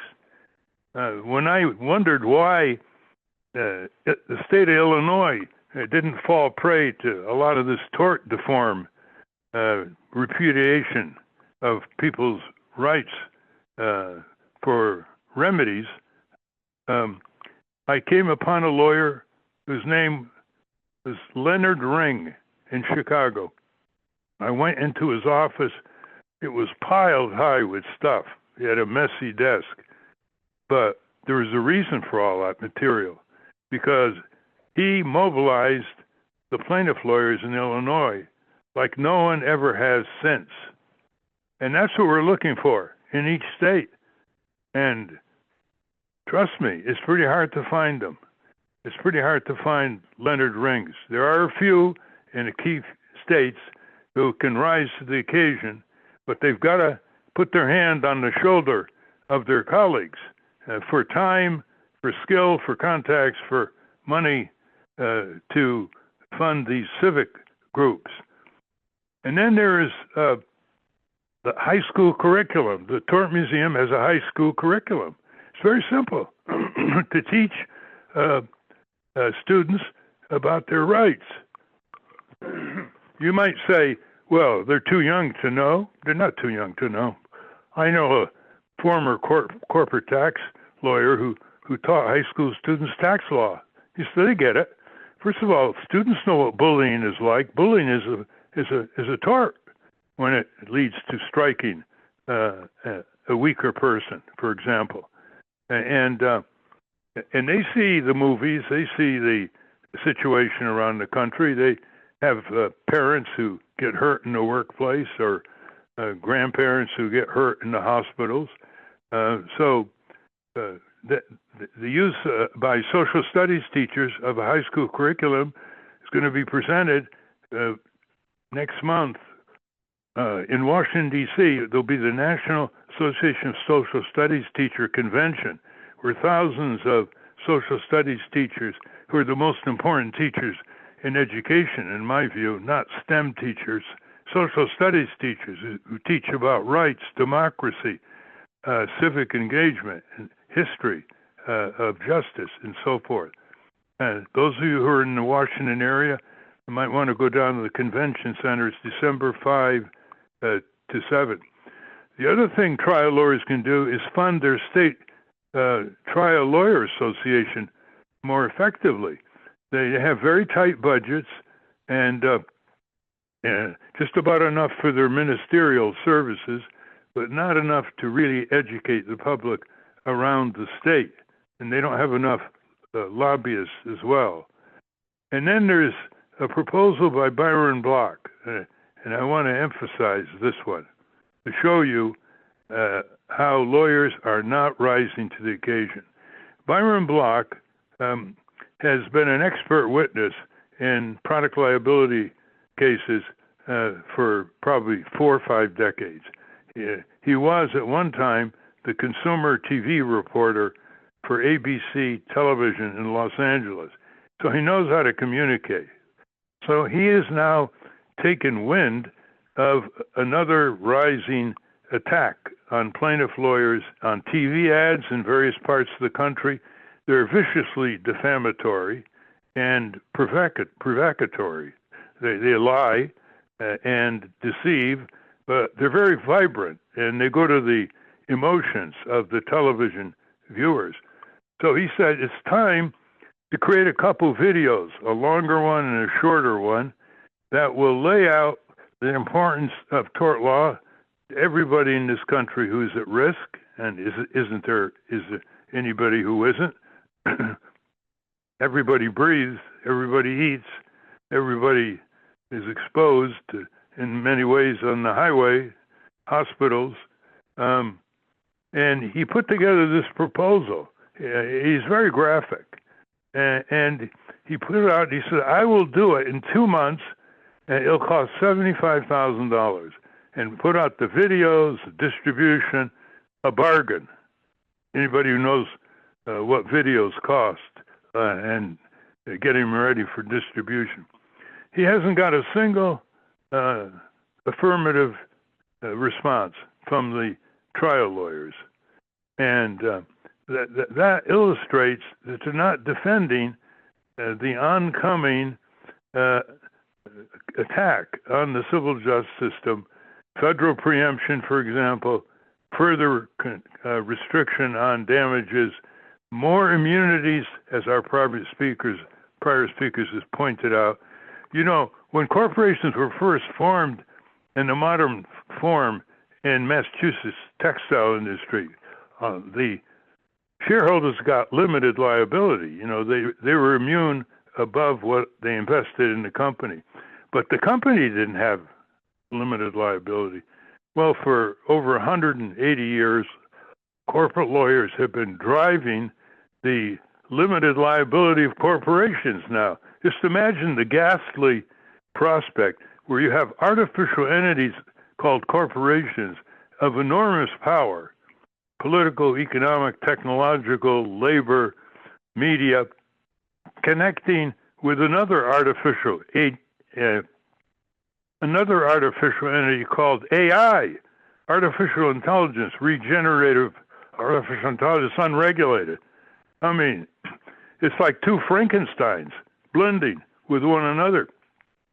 And the new tort threats come out of biotech, they come out of nanotech, and most prominently, they come out of artificial intelligence.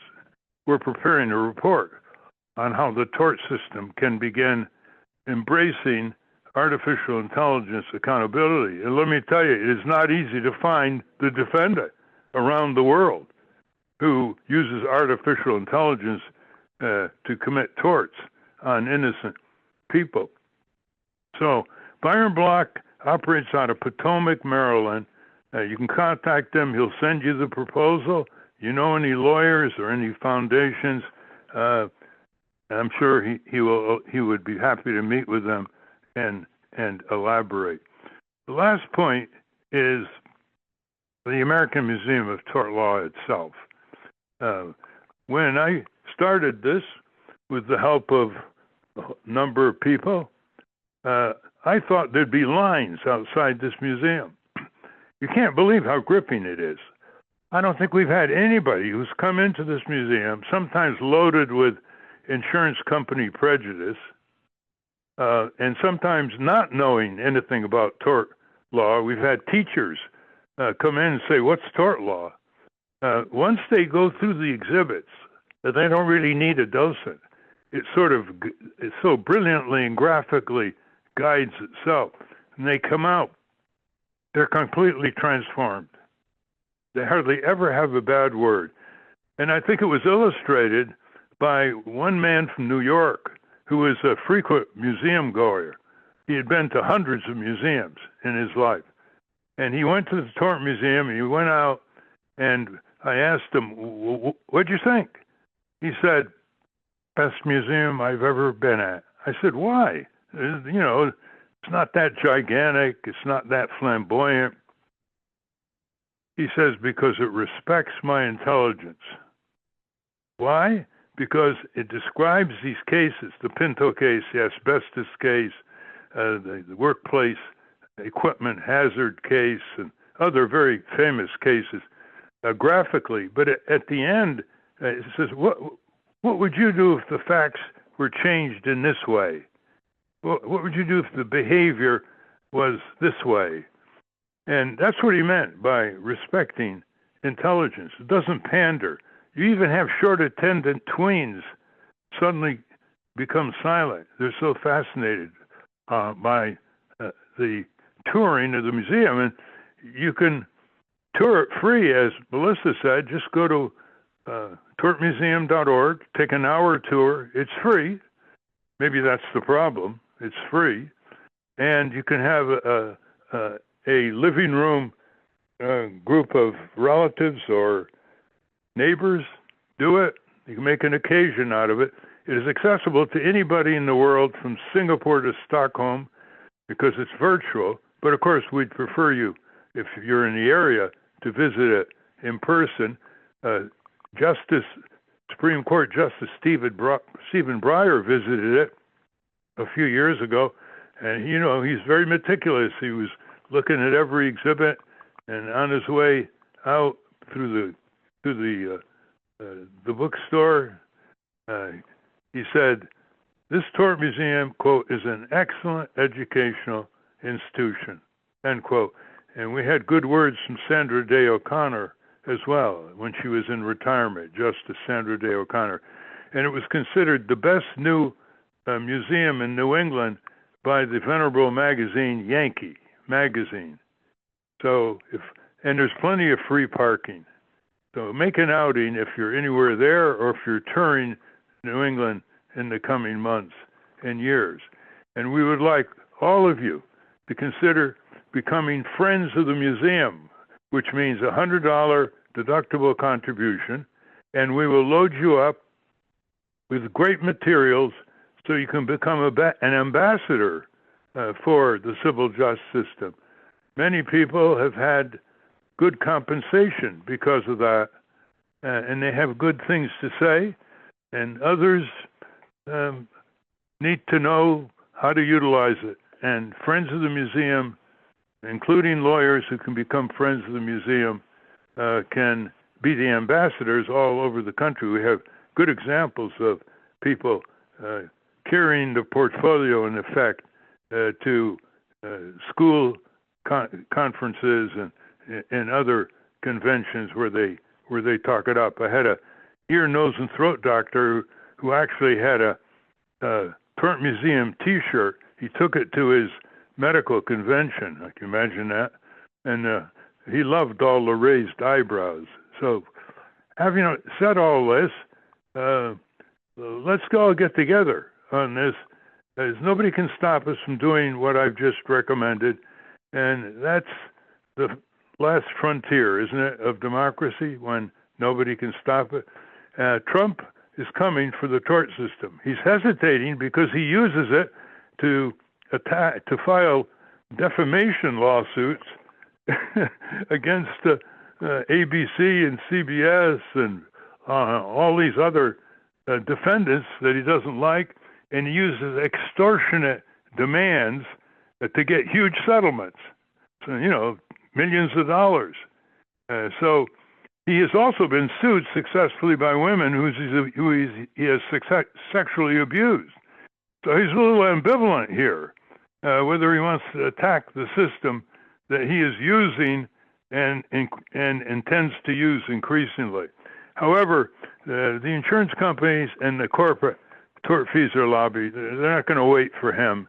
It's just too lucrative for all the lobbying firms to stop what they're doing. And Byron Block can give you chapter and verse on that. So with that, we can entertain a few questions, and thank you all for holding on.